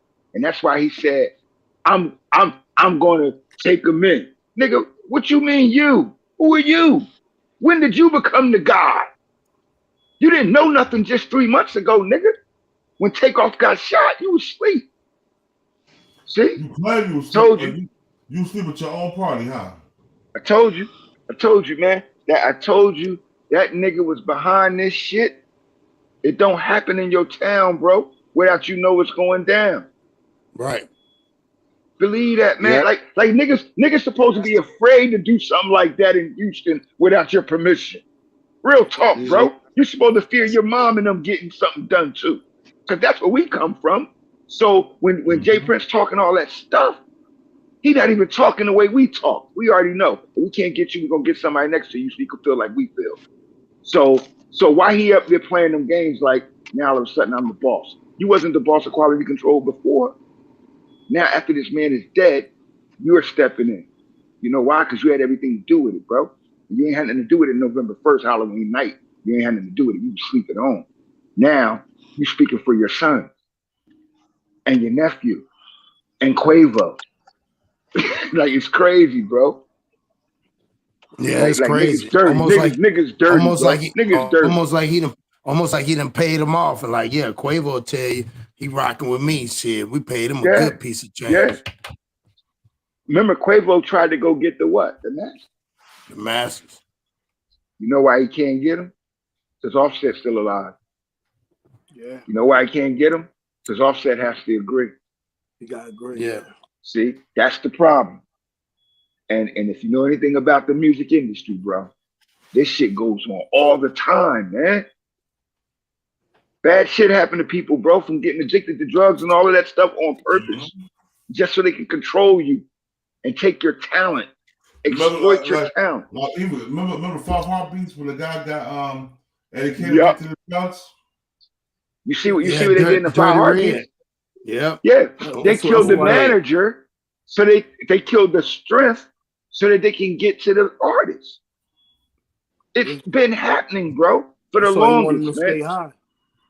Bro, they will get rid of a manager quick if an artist listens for 1 minute, because they know that personal manager. Your personal manager is the most important person in your career. Oh, yeah. It should often be a sibling or a brother or a parent or something, because your personal manager is the one that give you the guideline when you go wrong. They're not the business manager off. It's good when you got both of those people in the same person, but you need a personal manager to speak to you, to the world, bro, so that nobody get to you. Because niggas be getting got.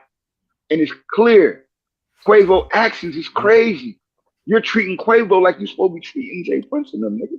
I mean, you treating Offset like you're supposed to be treating Jay Prince and them. That's the crazy part. You gonna kill my brother, bro, in front of me, man. And niggas ain't got no answers. Right, exactly, man. Y'all crazy. It's just not going down. Right. Yeah, y'all crazy, man. Like what world is that? What unless you was a part of that. Unless that really wasn't your brother. See? Cause it'd be an all-out war, man. We ain't have that's just not happening. All that I got people everywhere. Oh, really? Well, let's talk about that then, Jay Prince. Because where was your people at when Takeoff got killed? See? If Quavo know everything from A to Z and you know everything from A to Z, why didn't Offset know everything from A to Z when Takeoff got killed? See, niggas ain't following. He said, I know everything from A to Z. You know what A to Z mean, bro? That's script. That's writing. Yeah. That's testimony. That's contracts. Niggas on this bullshit, bro. And a lot of people don't see it. But I see that shit and I seen it then. Because it's happened so many times before, bro. You don't kill nobody like that, bro, for nothing. Not that much money. People like that don't supposed to die like that. And then Duke the Jeweler, the same thing. Listen to Jay Prince Jr. lying his ass off. What do you mean you didn't know he was a jeweler until after he got killed? You knew he was a jeweler when you met him. When you met him at Boosie's. Right, he got all hey, that. Born, you know for a fact in the industry, when you around people, what everybody say? Yo, what he do? Yeah. Why he here? You know, you don't meet nobody without finding out who they are. When they introduce you, when you introduce yourself, you already introduce yourself. And he got telling me, and he got $1 million worth of jewelry around his neck, and you ain't asked who he is. Facts. He's standing next to you, standing Facts. right next to you. And you know it's dope shit. Y'all remember Menace to Society, right? Remember when Kane's cousin got killed in front of him? Well, old dog said, he said, them niggas killed your goddamn cousin in front of you, nigga. Them niggas rolled out that same day, yo. He said, nigga, you ain't gonna do nothing about that, nigga. You ain't gonna do nothing about that? He said, nigga, you gonna make us look like what? A motherfucking mark. Exactly. He said, nigga, and that's the real, bro. Like, you gonna let somebody do something like that in front of you, man? And don't make no niggas give you no answers? Especially after you get away. You already know. You already know. Ain't going to campaign. Ain't going to campaign to say you didn't do it. And Jay Prince gonna say Migo Bands left town right away. Why not, bitch? Y'all just killed my cousin. The hell wrong with you, nigga? What you supposed to do? You'll be a fool to stay around. Especially when you're not Quavo. When you're not Quavo, you'll be a fool to stay around town. And when you from the street, what's the first thing you do, bro? When you a part of something like that? When you around something like that and you in the street and you done squeeze your gun too, what's the first thing you do? You get the hell away from the scene. Yeah. It's basic shit. But see, most niggas is living from an image. Our children are being influenced from the internet. So people don't know what really happens in a real situation or scenario. Right. Yeah. He's just saying what he's saying, bro. And that's why he's guilty. Nigga, word is bond, bro. Doing it to our youth, man. It's fucked up. He did this shit before. He did this shit before, bro, with the Ghetto Boys. Damn. See, you gotta remember, Willie D wasn't the original member of the Ghetto Boys. See, it was a whole bunch of shit that happened. Yeah. To get that trio together. Look that shit up. Yeah, he been doing it. He been doing this stuff, bro. What was the one guy that helped start it and he got rid of them? Who was that guy? My man Perry. Red guy from Jersey. Guy from Jersey. Light skinned. Yeah, Perry. You talking? No, y'all talking about Grand Wizard Red. He was their producer and DJ. He was from Trent. Yeah. From Trent, yeah. Yeah, Ready Red. Word up. It's deep, bro. Yeah, it's deep. It's deep, bro. He been doing this type stuff, man. And you know why? because he the puppet for the hidden hand. He talking about niggas hiding their hand. Nah, nigga, you work for the hidden hand, nigga. You the fingers for the hidden hand. You the ones out here touching us, man. For them. I told you, who get paid now?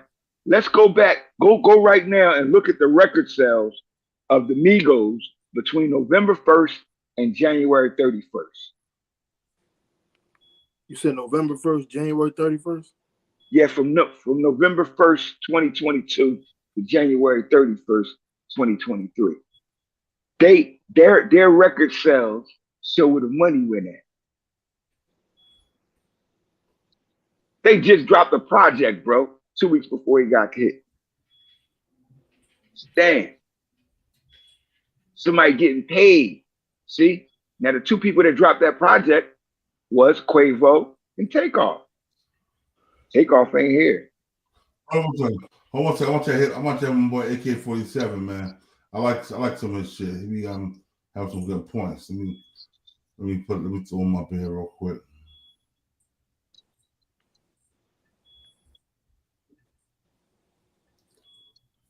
Here we go, yeah.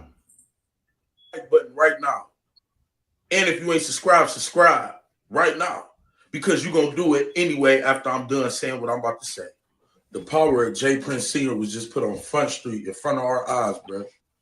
The fact that none of these rappers, celebrity entertainers has nothing to say about this man going on $1 million worth of game with his son, who was present at the Takeoff murder, and his brother, Mike Prince, who was present at the Takeoff murder, speak on an open case, giving details and stuff we ain't know. Right. Call it snitching, whether you want to call it a rat, whether you want to call it dry snitching. He did all that in one. If a blogger like myself get on YouTube and I just title it Takeoff, and I get on live and say, hey, y'all to say I'm solving cases. Where's the same energy? These are street dudes. I don't care how old he is. When he was sitting up there talking, because a lot of y'all gonna say, bruh, he wasn't even there. But he sure had two niggas that was there nodding their head at the Greenwood with that. Yeah. It's crazy, man. The power of J. Prince Sr. is real. This man just did a whole interview, bruh, talking about an open case snitching. We don't care if Migo Band snitched first. First of all, Migo Bands, they say none of you niggas' names. He said the two little niggas' names. Second of all, when did snitching ever become cool just because you get snitched on? We ain't just get that same TYB Fefe. TYB Fefe snitched because he got snitched on. And we drug him through the mud. What's up with this picking and choosing that's going on? I said this on my live stream last night. Rappers, we're waiting on y'all to speak about, give y'all opinion on that $1 million worth of game interview, bro. Because J. Prince Sr. and J. Prince Jr. and Mike Prince was on there snitching like a motherfucker. We gonna keep it up. Then his power was put on more display. He had Gilly the Kid trembling like a 3-year-old girl going to detention. Yeah. Can I please go have a lollipop? Gilly, what was up with your voice? We ain't never heard you with that tone of voice before. Your voice got low. Low. Your voice got low. You was talking in a very subtle. You ain't do that with Lil Durk, no. You ain't do that with no interviewer ever. Y'all done talked about deaths before. So I don't want to hear it was the setting and the tone. No. J. Prince Sr. commanded that respect and you gave it. That's power, bro. Wallow, you too, bro. And what's up with the questions they was asking? Them police asked questions Wallow and Gilly the Kid was asking. If the bloggers were to do it, y'all would say we the police. Bruh, we don't have no type of direct contact to these cases, to these murders, to these nothing. The police is not about to listen to somebody in New Zealand talk about a murder that happened in California, bruh. But if somebody that's close to the situation come out and get to talking, oh, they gonna pay attention. Where was the $1 million worth of game? Then y'all let Jay Prince Sr. put out a threat on Offset. Where was the check in that? Why? Where was all the, man, we got to stop the violence, the peace. It wasn't there. You know why it wasn't there? Because Jay Prince Sr. power was imposed on you niggas, man. You niggas is frauds too, bro. Gilly and Wallow, I will never look at y'all the same, especially you, Gilly. You was literally sitting there looking like a kid, bro. The facial expressions, the body language. You was uncomfortable. You was scared, bro.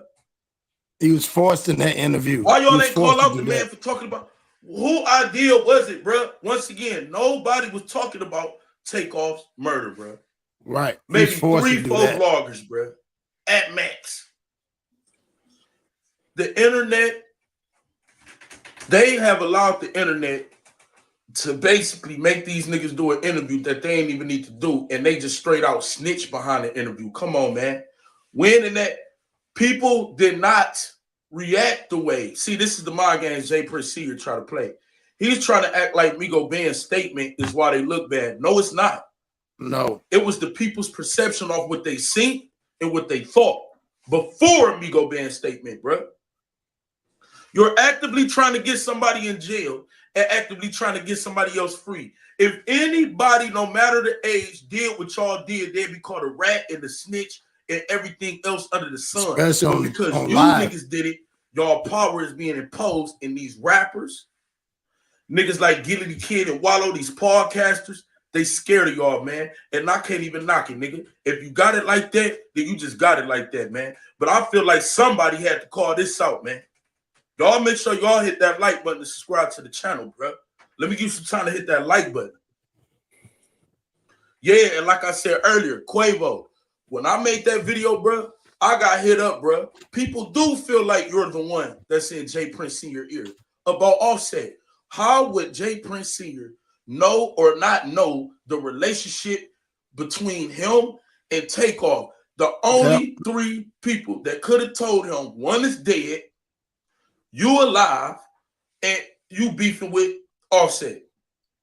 Let us find out that you running your goddamn mouth about Offset because he smashed your bitch or whatever he did, and you putting that shit in Jay Prince Sr. ear for him to come on $1 million worth of game and say that with the confidence that he said it. You know it was That's what I said. Somebody that firsthand knew them. Yep, that's what I said. Then these niggas fight at the Grammy Awards, man. Listen, man, I can say whatever I want about the Princes. That power is real, man. And that power was put on display, man. And we got to question everybody. Who is these niggas, man? I thought Gilly would never go out like that. I thought Wallow would never go out like that. Them niggas went out like some hoes. And let's keep it 100, bro. That whole interview wasn't even needed, bro. That whole interview, now look what it started up. Now Offset going back and forth. Look at this, $1 million game. That's y'all. Yep. That's y'all. Got the nigga out his body. Y'all wanted to do this interview. They was forced. Yeah, they was forced into that, bro. They was. That's why you could tell. You think so? But they did the interview the way they didn't listen. Go ahead, John. Yeah, they did the interview the way they poised to do the interview. You got to remember, they are paid now in order to do interviews in a certain way. Jay Prince and them, like he said, Gilly ain't the street nigga.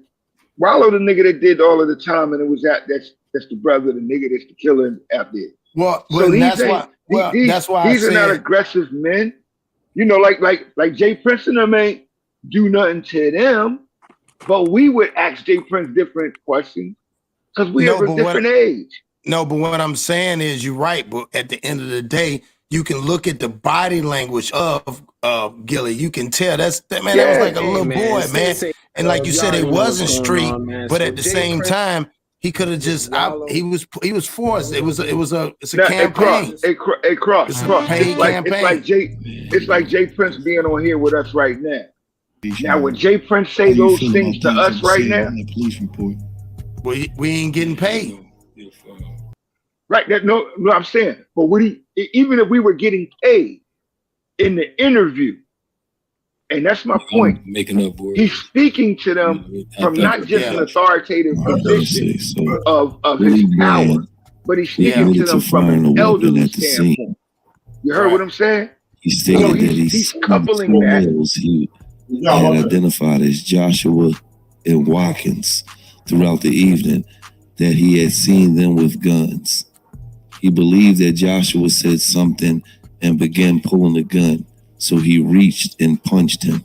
He thought that males were about to try and rob Quavo. This was first major interview making him read the shit with a major podcast platform where he basically spoke his piece along with his family, Mike Prince and Jay Prince. That open case. He basically forgot. That shit crazy. Hey, you gotta remember too, everybody can't read out loud either, bro. He Everybody make don't you read read good out loud. He make you read it out loud. Is you kidding No, me? man. Everybody don't read good out loud either, though. But you telling me what Forrest, he made him read it out loud. What the fuck? Cross, you heard, really? Cross, you heard me, Cross? Yeah. Everybody can't read good out loud either.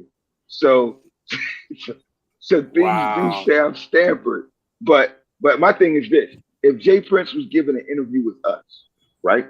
One of us of our age. People don't understand. It would be a different. We ain't never had nobody to attack us. If you know what I mean. You know, when a man attack a situation with a weapon, then you know it becomes where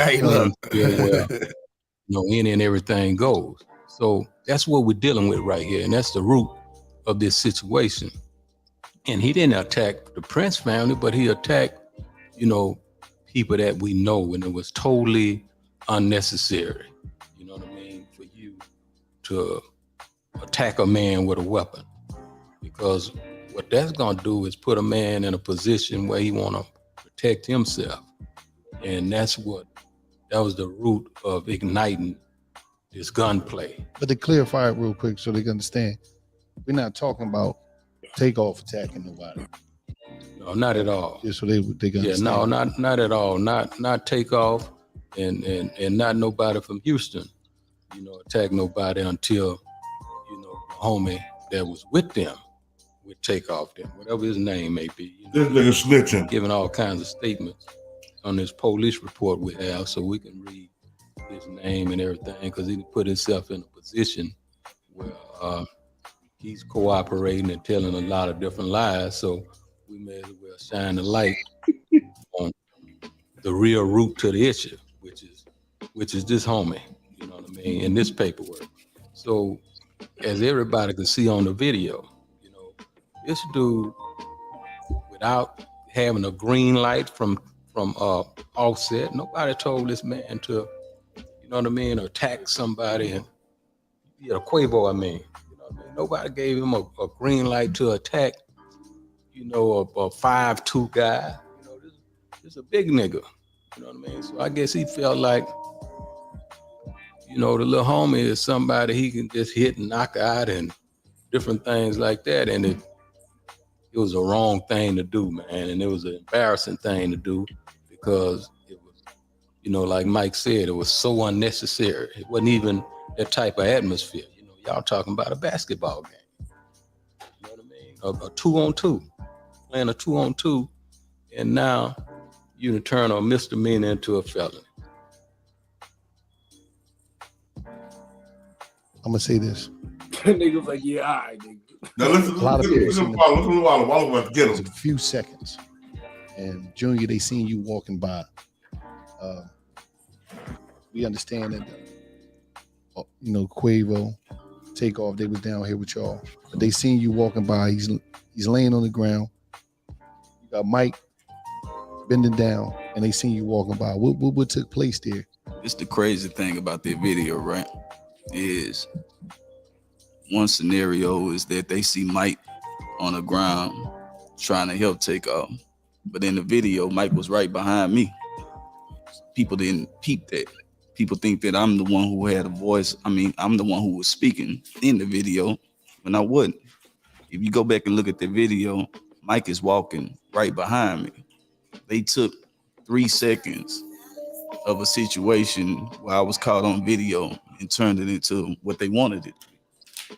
But in all actuality, we had been there for a while. Mike was following me so we can go to the restroom so he can wash the blood off his hands, and so he can enlighten me to what transpired, because I wasn't even out there when this transpired.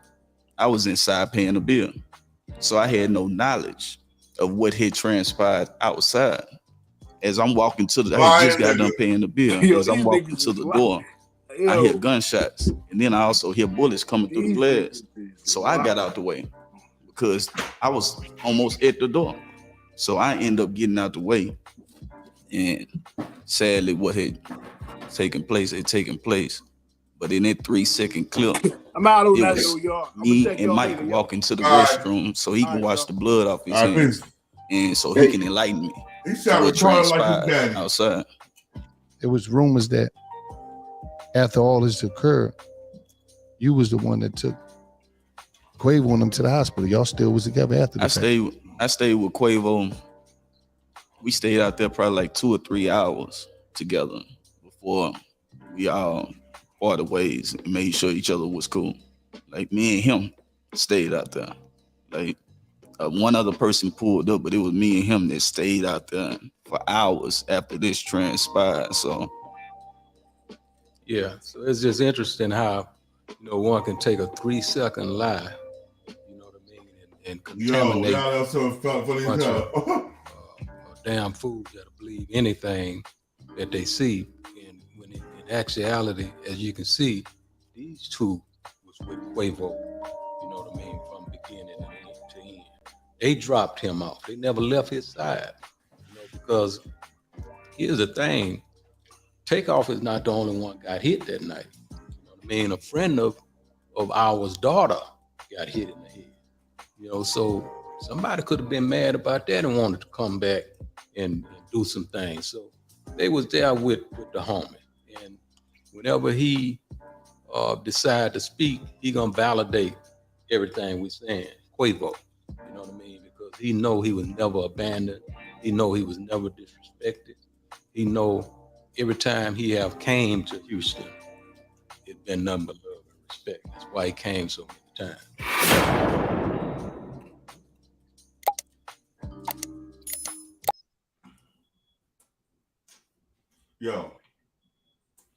Yo, this guy, he went, he don't like Migo bands. He don't like Offset.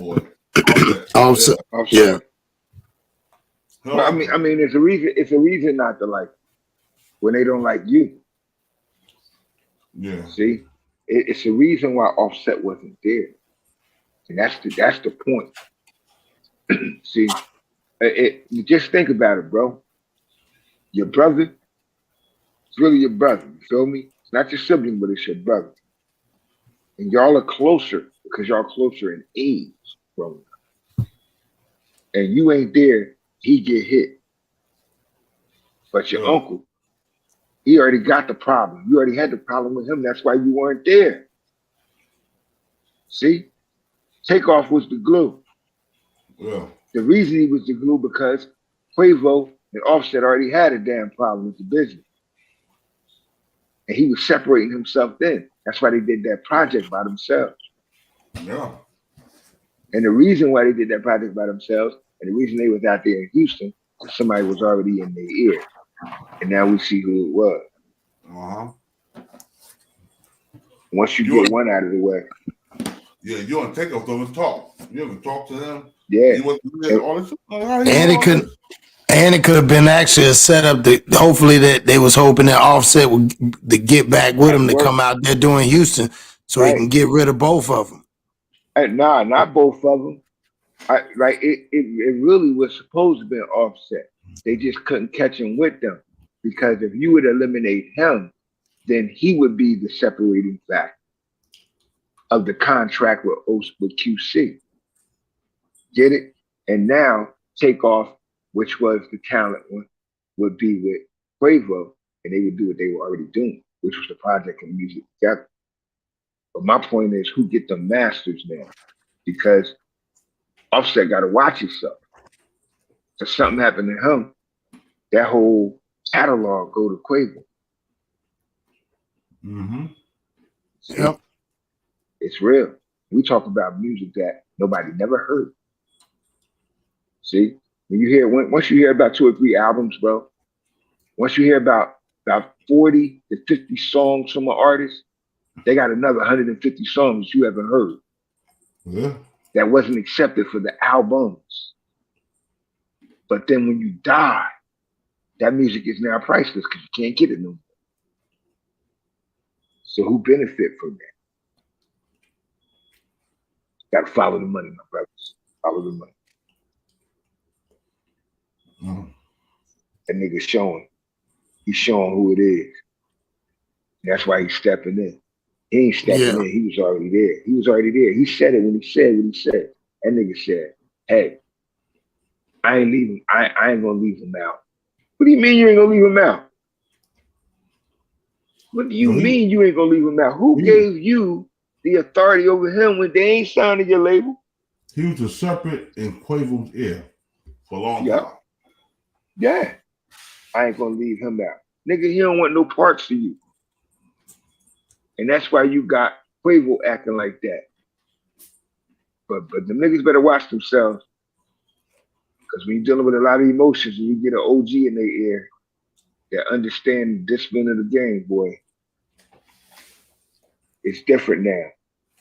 Jay Prince better keep his sons in the house because Jay Prince going to jail, nigga. These young boys don't play. He going to jail, nigga. They talking right now. They talking right now. That's why his nephew was crying. See, because he already know he's gonna be the first to go. Oh, that was his brother. That's his brother. Or his nephew. That's his brother. Now, what's the name? Mike Prince. Yeah, Mike Prince. Ain't that his nephew, isn't it? That's his brother. That's his brother. That's Jay. So he Jay Prince's son. No, he's Jay Prince's brother. No, he's Jay Prince's senior brother. Mike Prince is Jay Prince's senior brother. How old is that nigga? Shit, probably close to probably in mid late 40s. That nigga that was crying? Sure. Yeah. Yeah, he like yeah, he almost 50 years old, bro. Yeah, these niggas going to jail for real. He is telling, yo. I said he had a horrible PR person. He's telling. Yo, I thought that nigga was his nephew, the cousin of Hell Mike. no, this is an old nigga, man. Cause of this, why was that? Yo, this nigga going to jail, bro. He was crying already. Yo, oh man, it's bad. Nigga, y'all going to jail. They're going to jail anyway. Jay Prince, I'm telling you, watch. That's the only way Jay Prince don't go to jail. Then he get a sacrificial lamb. My man talking about he got power. He ain't got no motherfucking power.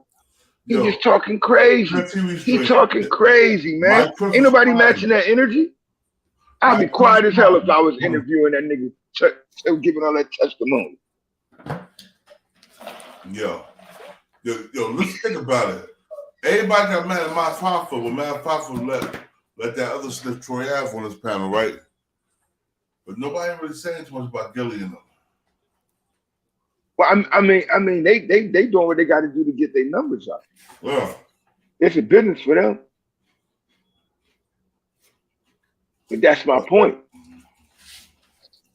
That's my point. The man, it's deep, bro. I keep saying it over and over again, man. Like real bosses pay off, man. Other niggas dropping dimes, bro. And that's how it is, man. Them niggas are serpents. That whole Prince family is full of serpents. Well, I mean, it is what it is. If you don't deal with them the way you should, then you get bit. However, it's a lot of motherfuckers out there with them blades, them sickles that's cutting the shit off of the head of a serpent. And believe me when I tell you, the alphabet gang don't got no prejudice. They love to get you. You feel me? And believe me when I tell you, they lock them up. They lock Suge Knight and Murder Inc. up. They pissed about that. Man, look. Well, like I said, he was a part of a lot of that shit, bro. You can't keep, man. You know what they say. It's an old adage, bro. If you keep hanging around a barbershop, guess what's gonna happen? Eventually, you're gonna get a haircut. See, so nigga, you ain't around all of this stuff, bro, for nothing. Eventually, it's gonna happen to you. And right now, he live in 2023. That's what his dumb ass stuff forgot. Word up. Word is ball, bro. That's what his dumb ass forgot. Yeah, ain't no one scared no more. These little dudes gonna tell it. They're gonna tell her, you stupid, you dumb dummy. They killed his nephew last year. You dumb dummy. You heard me? They killed Jay Prince's nephew last year. I know. In the, coming out of the parking lot. So he don't got that much allure. He ain't the boogeyman no more. And guess who killed him? The cops. The cops. What? Cops ran down on him and treated him like a man, a target shoot. Remember, because he was backing out. They say he's trying to, you know how the cops say is once you move in the car, they hit you.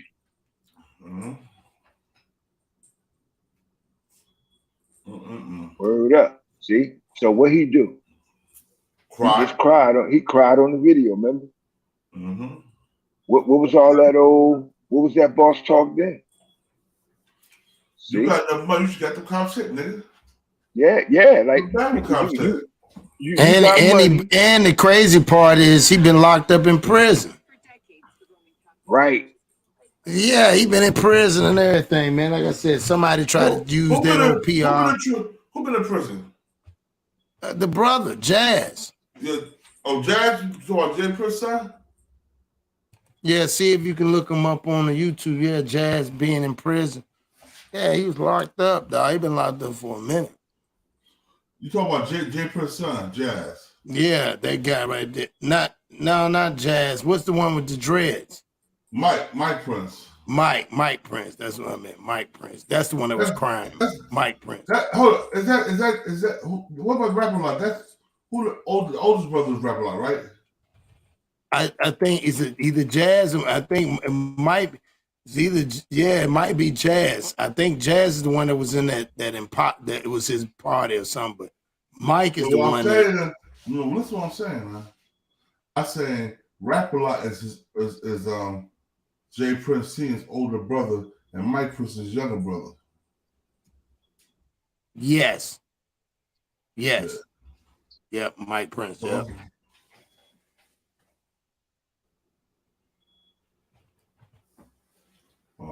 I thought that was his nephew. I thought he was younger than what's his name?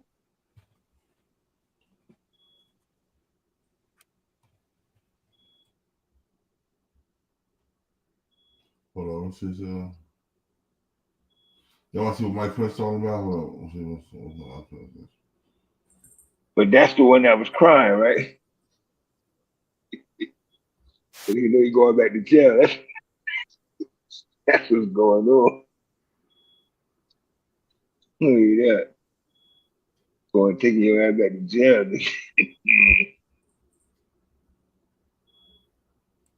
Yeah, they've been on that campaign getting old.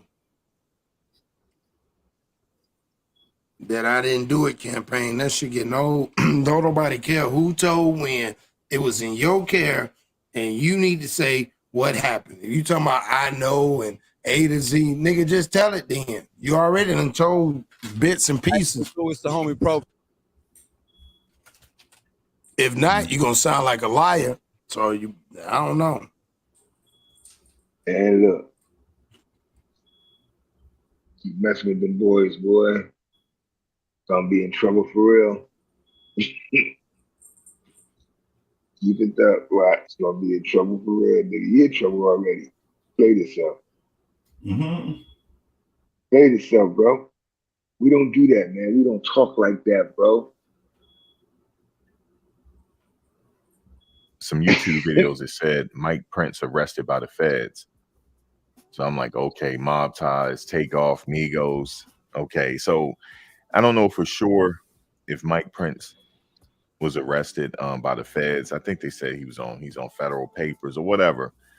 Now, if he did get picked up, it could have been for unrelated to the Migos situation, you know, involving the Takeoff incident and Takeoff losing his life. It could be something unrelated. It could be maybe he's not allowed to be around firearms, and they picked him up after all this coverage. That could be it as well.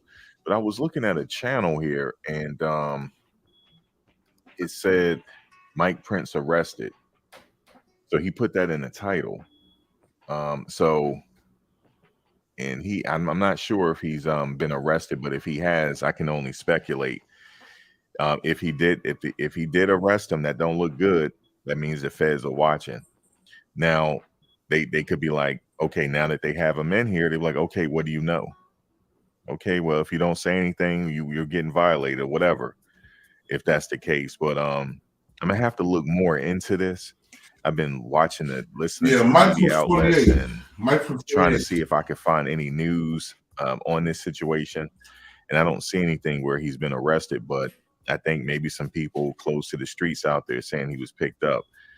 But let's get to this situation real quick involving Takeoff situation at the bowling alley.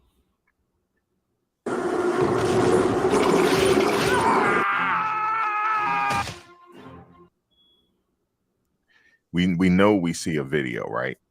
And in the video, it depicts Quavo in a dispute with someone. Hold on. What's his name?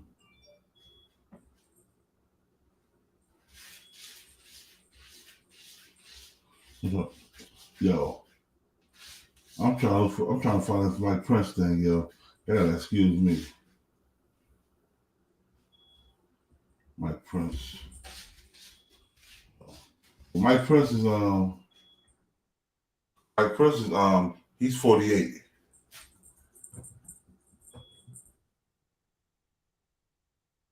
I heard me. Mike Prince is 48. Oh yeah.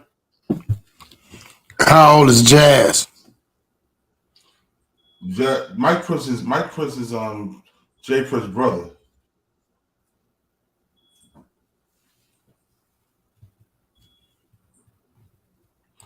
A lot of people seen the video. It was a few seconds, and Junior, they seen you walking by. We understand that, Quavo, Takeoff, they was down here with y'all, but they seen you walking by. He's laying on the ground. You got Mike bending down, and they seen you walking by. What took place there? This the crazy thing about that video, right? Is one scenario is that they see Mike on the ground. Yo, that little nigga James Prince Jr. is a fucking liar, bro. He's a bona fide liar. Yeah. We all heard what you said. Don't ask me shit. He gonna say that wasn't him saying that. That was you saying that shit, nigga. Yeah, he wild for that. He said that wasn't him saying, don't ask me shit. And he kept moving. But yo, y'all, I had to do this live, man, because I wanted to show y'all, man, how Jay Prince is the one behind this Quavo and Offset beef, yo. Yeah. He ignited it again last night. He set the fire on it again last night.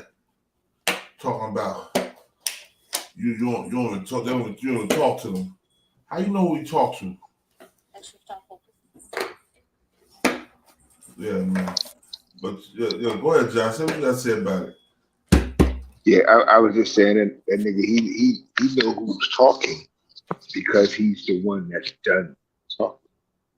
He's telling people what to say. Notice Quavo ain't make a video yet. Mm-hmm. See? So people are being told what to say and what not to say. That's why Offset went live and said what he said. Because he not under that foot. Yeah. Telling you. Word up. All of them niggas, man. And yo, he don't like Jay Prince. He probably never gonna hear. Hey, look, and it's hard to touch him. It's hard to touch Offset. See, Offset got alternatives. He got options. Quavo done boxed himself into a corner, bro. Fucking with that nigga. Word up. For real. Yeah. Offset got options. He got a team, bro. And right now, you already know they got big money over there in his household. Yeah, hell yeah, and security. They got big money and security. Telling you, bro. Don't be bad for them nigga. It's gonna be bad for him. Yeah. This shit gonna be sweet. It's gonna be bad for him. Real talk. I'm gonna say this though. You follow the money, you're gonna find out who did the wrong. And now we see they done expose their hand. All right. Well, let me ask you a question. Who you think bailed out the DJ Pat nigga? I think Quavo did. Nah. DJ Pat. Quavo. Yeah. Quavo didn't have the See, Quavo didn't have enough and know enough. Once again, we see who the puppet master is, the puppeteer behind the whole shit. He been pulling everybody's string. He been sacrificing who he wanted to sacrifice. See, the only thing Offset provided was an opposition. That's why he said he got to deal with Offset. My boy Clear TV Stream said Jay Prince Senior paid for that fucking do out. He the puppeteer, bro. Mm-hmm. He the man behind the scene. He that real hidden hand, bro. And he not smart enough to stay hidden though. See? In the boxing game right now, we got a brother that manipulated the system to get around shit. Named Al Heyman. You'll never see Al Heyman talking to nobody, no interviews, nothing. See? Now the guy that loses power is the guy that always arguing about the shit instead of being about the shit. But the men that control shit, you never hear or see them, bro. Because they busy controlling shit. And when you got to control shit, you got a PR person, public relations. That's the person that go speak for you. You ain't seen. Yeah, that's what Mike had. See, he a big dummy. He started crying and shit. Yeah, he a big dummy. But Mike going to jail. You know that, bro. You know that's that mentality, man. When you know you going to jail, bro. Yeah. Yeah. Y'all going to jail, bro. Somebody going to jail. And he'll be first. Then they'll come after senior and junior. Feel me? You said Mike supposed to be first? Yeah, Mike going. Mike already. That's why Mike crying. Mike already know he's the one going. He first. You've been to jail before, Mike. You going right back. And Jay Prince done showed the same old song. You know, I'm gonna make sure we keep this money right. And make sure the family take care of you. You go on ahead and do that time. Bitch, I'm 50. I got no more time in. Your son better do that time. Now they trying to act like that's why that nigga crying, boy. That's why, hey boy, you know bitch give you them 2 decades right now. That should tear you up. Woo! Nigga talking about you coming home at 72? Nigga, please. Yo, I'm gonna tell you something. For real. Now they trying to make it seem like that Quavo and Jay Prince Jr. was arguing when they was the ones arguing. Yeah, they was the ones arguing. Him and the nephew. I mean the brother. That shit crazy. They get on video and say some shit that we all seen that didn't happen. Like, bitch, we seeing you. Hey, I went to the hospital. I went to that. Of course, you went to the hospital. You had no other choice. You want to make yourself look more guilty yet? Yeah, you had no other choice, bro. Your peoples got hit. So guess what? You had to do what? Go there and save face with them. Be there for her. So why in the hell you think that man was going to stay in town when he don't know who he hit?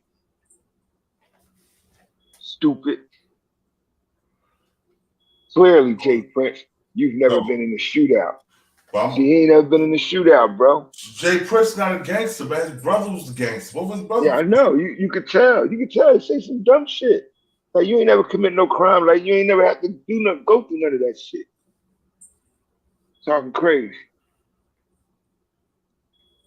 He shot the lady. He shot the people with the gun that we gave. What? Nigga, for real? Like where they do that at, man? He shot him with the gun that we gave. You gave him? What do you mean, y'all? Like, man, he couldn't. I wish y'all would have been his son or one of them. I was like, what do you mean, we? Right. What do you mean, we? Fuck you talking why about? You want to blame me for that? Yeah. Why you want to blame me for that shit? He shot him with the gun that we gave him. Then he gonna run out of town.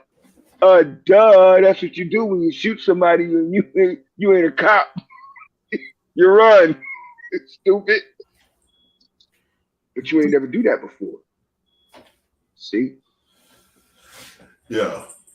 I'm saying these guys, once everything is said and done, it's gonna be a lot of niggas going to jail in Houston. Woo. Or laying down.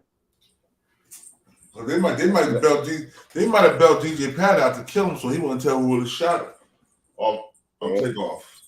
And look, they bailed him out. We're gonna bail you out. Yeah, we're gonna get you. Yeah, everybody connected to it. They believe me when I tell you, bro. Ain't no old lions in the jungle, man. Yeah, that shit crazy. That nigga got a zookeeper, bro. You hear me, bro? He got a zookeeper, man. Y'all remember Deep Cover? Yeah. Oh yeah.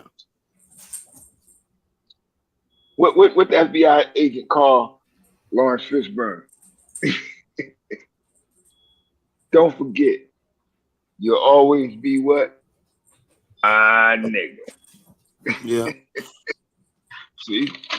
And see, he could have been somebody, he could be somebody nigga for 40 years, bro. We just didn't know. That's the real, bro. We just didn't know. He can still be somebody nigga. You only get more. The more people you send away, the more shit you get. See? And you know how I know that nigga ain't no good, bro? The motherfucker Floyd had to get a lawyer from the FOI to get away from his ass. Yeah, he had Floyd in a huckable. Floyd had to pay that Bro, money too. Bro, Floyd and Andre Ward both retired to get away from them.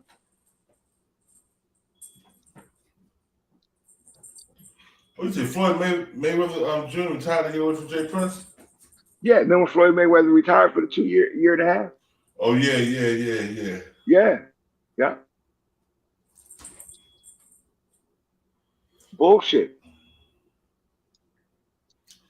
Man. But you know what I'm saying? One person that these niggas don't mess with. Now look what Floyd did, right? He went and got with Al Heyman, right? Mm-hmm. And see, guess what? You don't hear Jay Prince talking none of that stuff. See, Clarence Diggs and Al Heyman and them real gangsters. Your turn, Moose. Wait.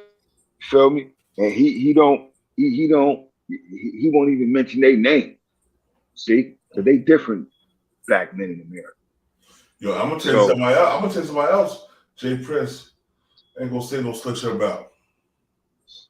He tried it before. He would never say no slick shit about 50 Cent again. He tried it before. Yeah. But see, 50 already know what type of nigga he is. See, that's my point, bro. When you are who you are, real men recognize and respect real men. They ain't got nothing to prove to each other, nigga. So when you get on here like my man got on there earlier today, talking reckless and sideways, we know he only do that in the bedroom. Word up, you a bedroom bully with a short dick. You ain't fucking nobody or fucking nothing up, nigga. You just stay in that room. But when you come out into the real world, bro, you already know the whole mentality different. Real men respect other men. Like warriors respect warriors, man. If I'm a killer and you're a killer, we ain't got nothing but respect for the fact that we both killers. That's it. See, we got to stop playing this semantic mind game of semantics when it comes to who's who and what's what. Every man is a human being, nigga. So everybody can die. No matter how much money you got, how broke you are. However, bro, respect is amongst those who are amongst the collectives. So if you're about that life over there where they do that at, you're respected over there where they do that at. If you're not, people say, hey, get from around here, bro, because you ain't about this. And he just did some real get from around here, bro. You just exposed what you be doing. Tell him. And now you telling on people that, you know, niggas ain't about that life. Like my man with the podcast, he look at that as power. We look at it as a weakness because we know the system. Right. There ain't no power, nigga. You running your mouth about crime. You got paperwork. You're talking about other people's activity and crime and then committing yourself. All that shit is admissible, bro. We gave him the gun. And he gonna run town after you shoot somebody. Nigga, please. Right. You an accessory to murder. You threw your son on the bus. Yeah. Word is bone, man. And you ain't got no problem doing that because you reckless. You just don't know no better. And he don't realize, bitch, this the internet.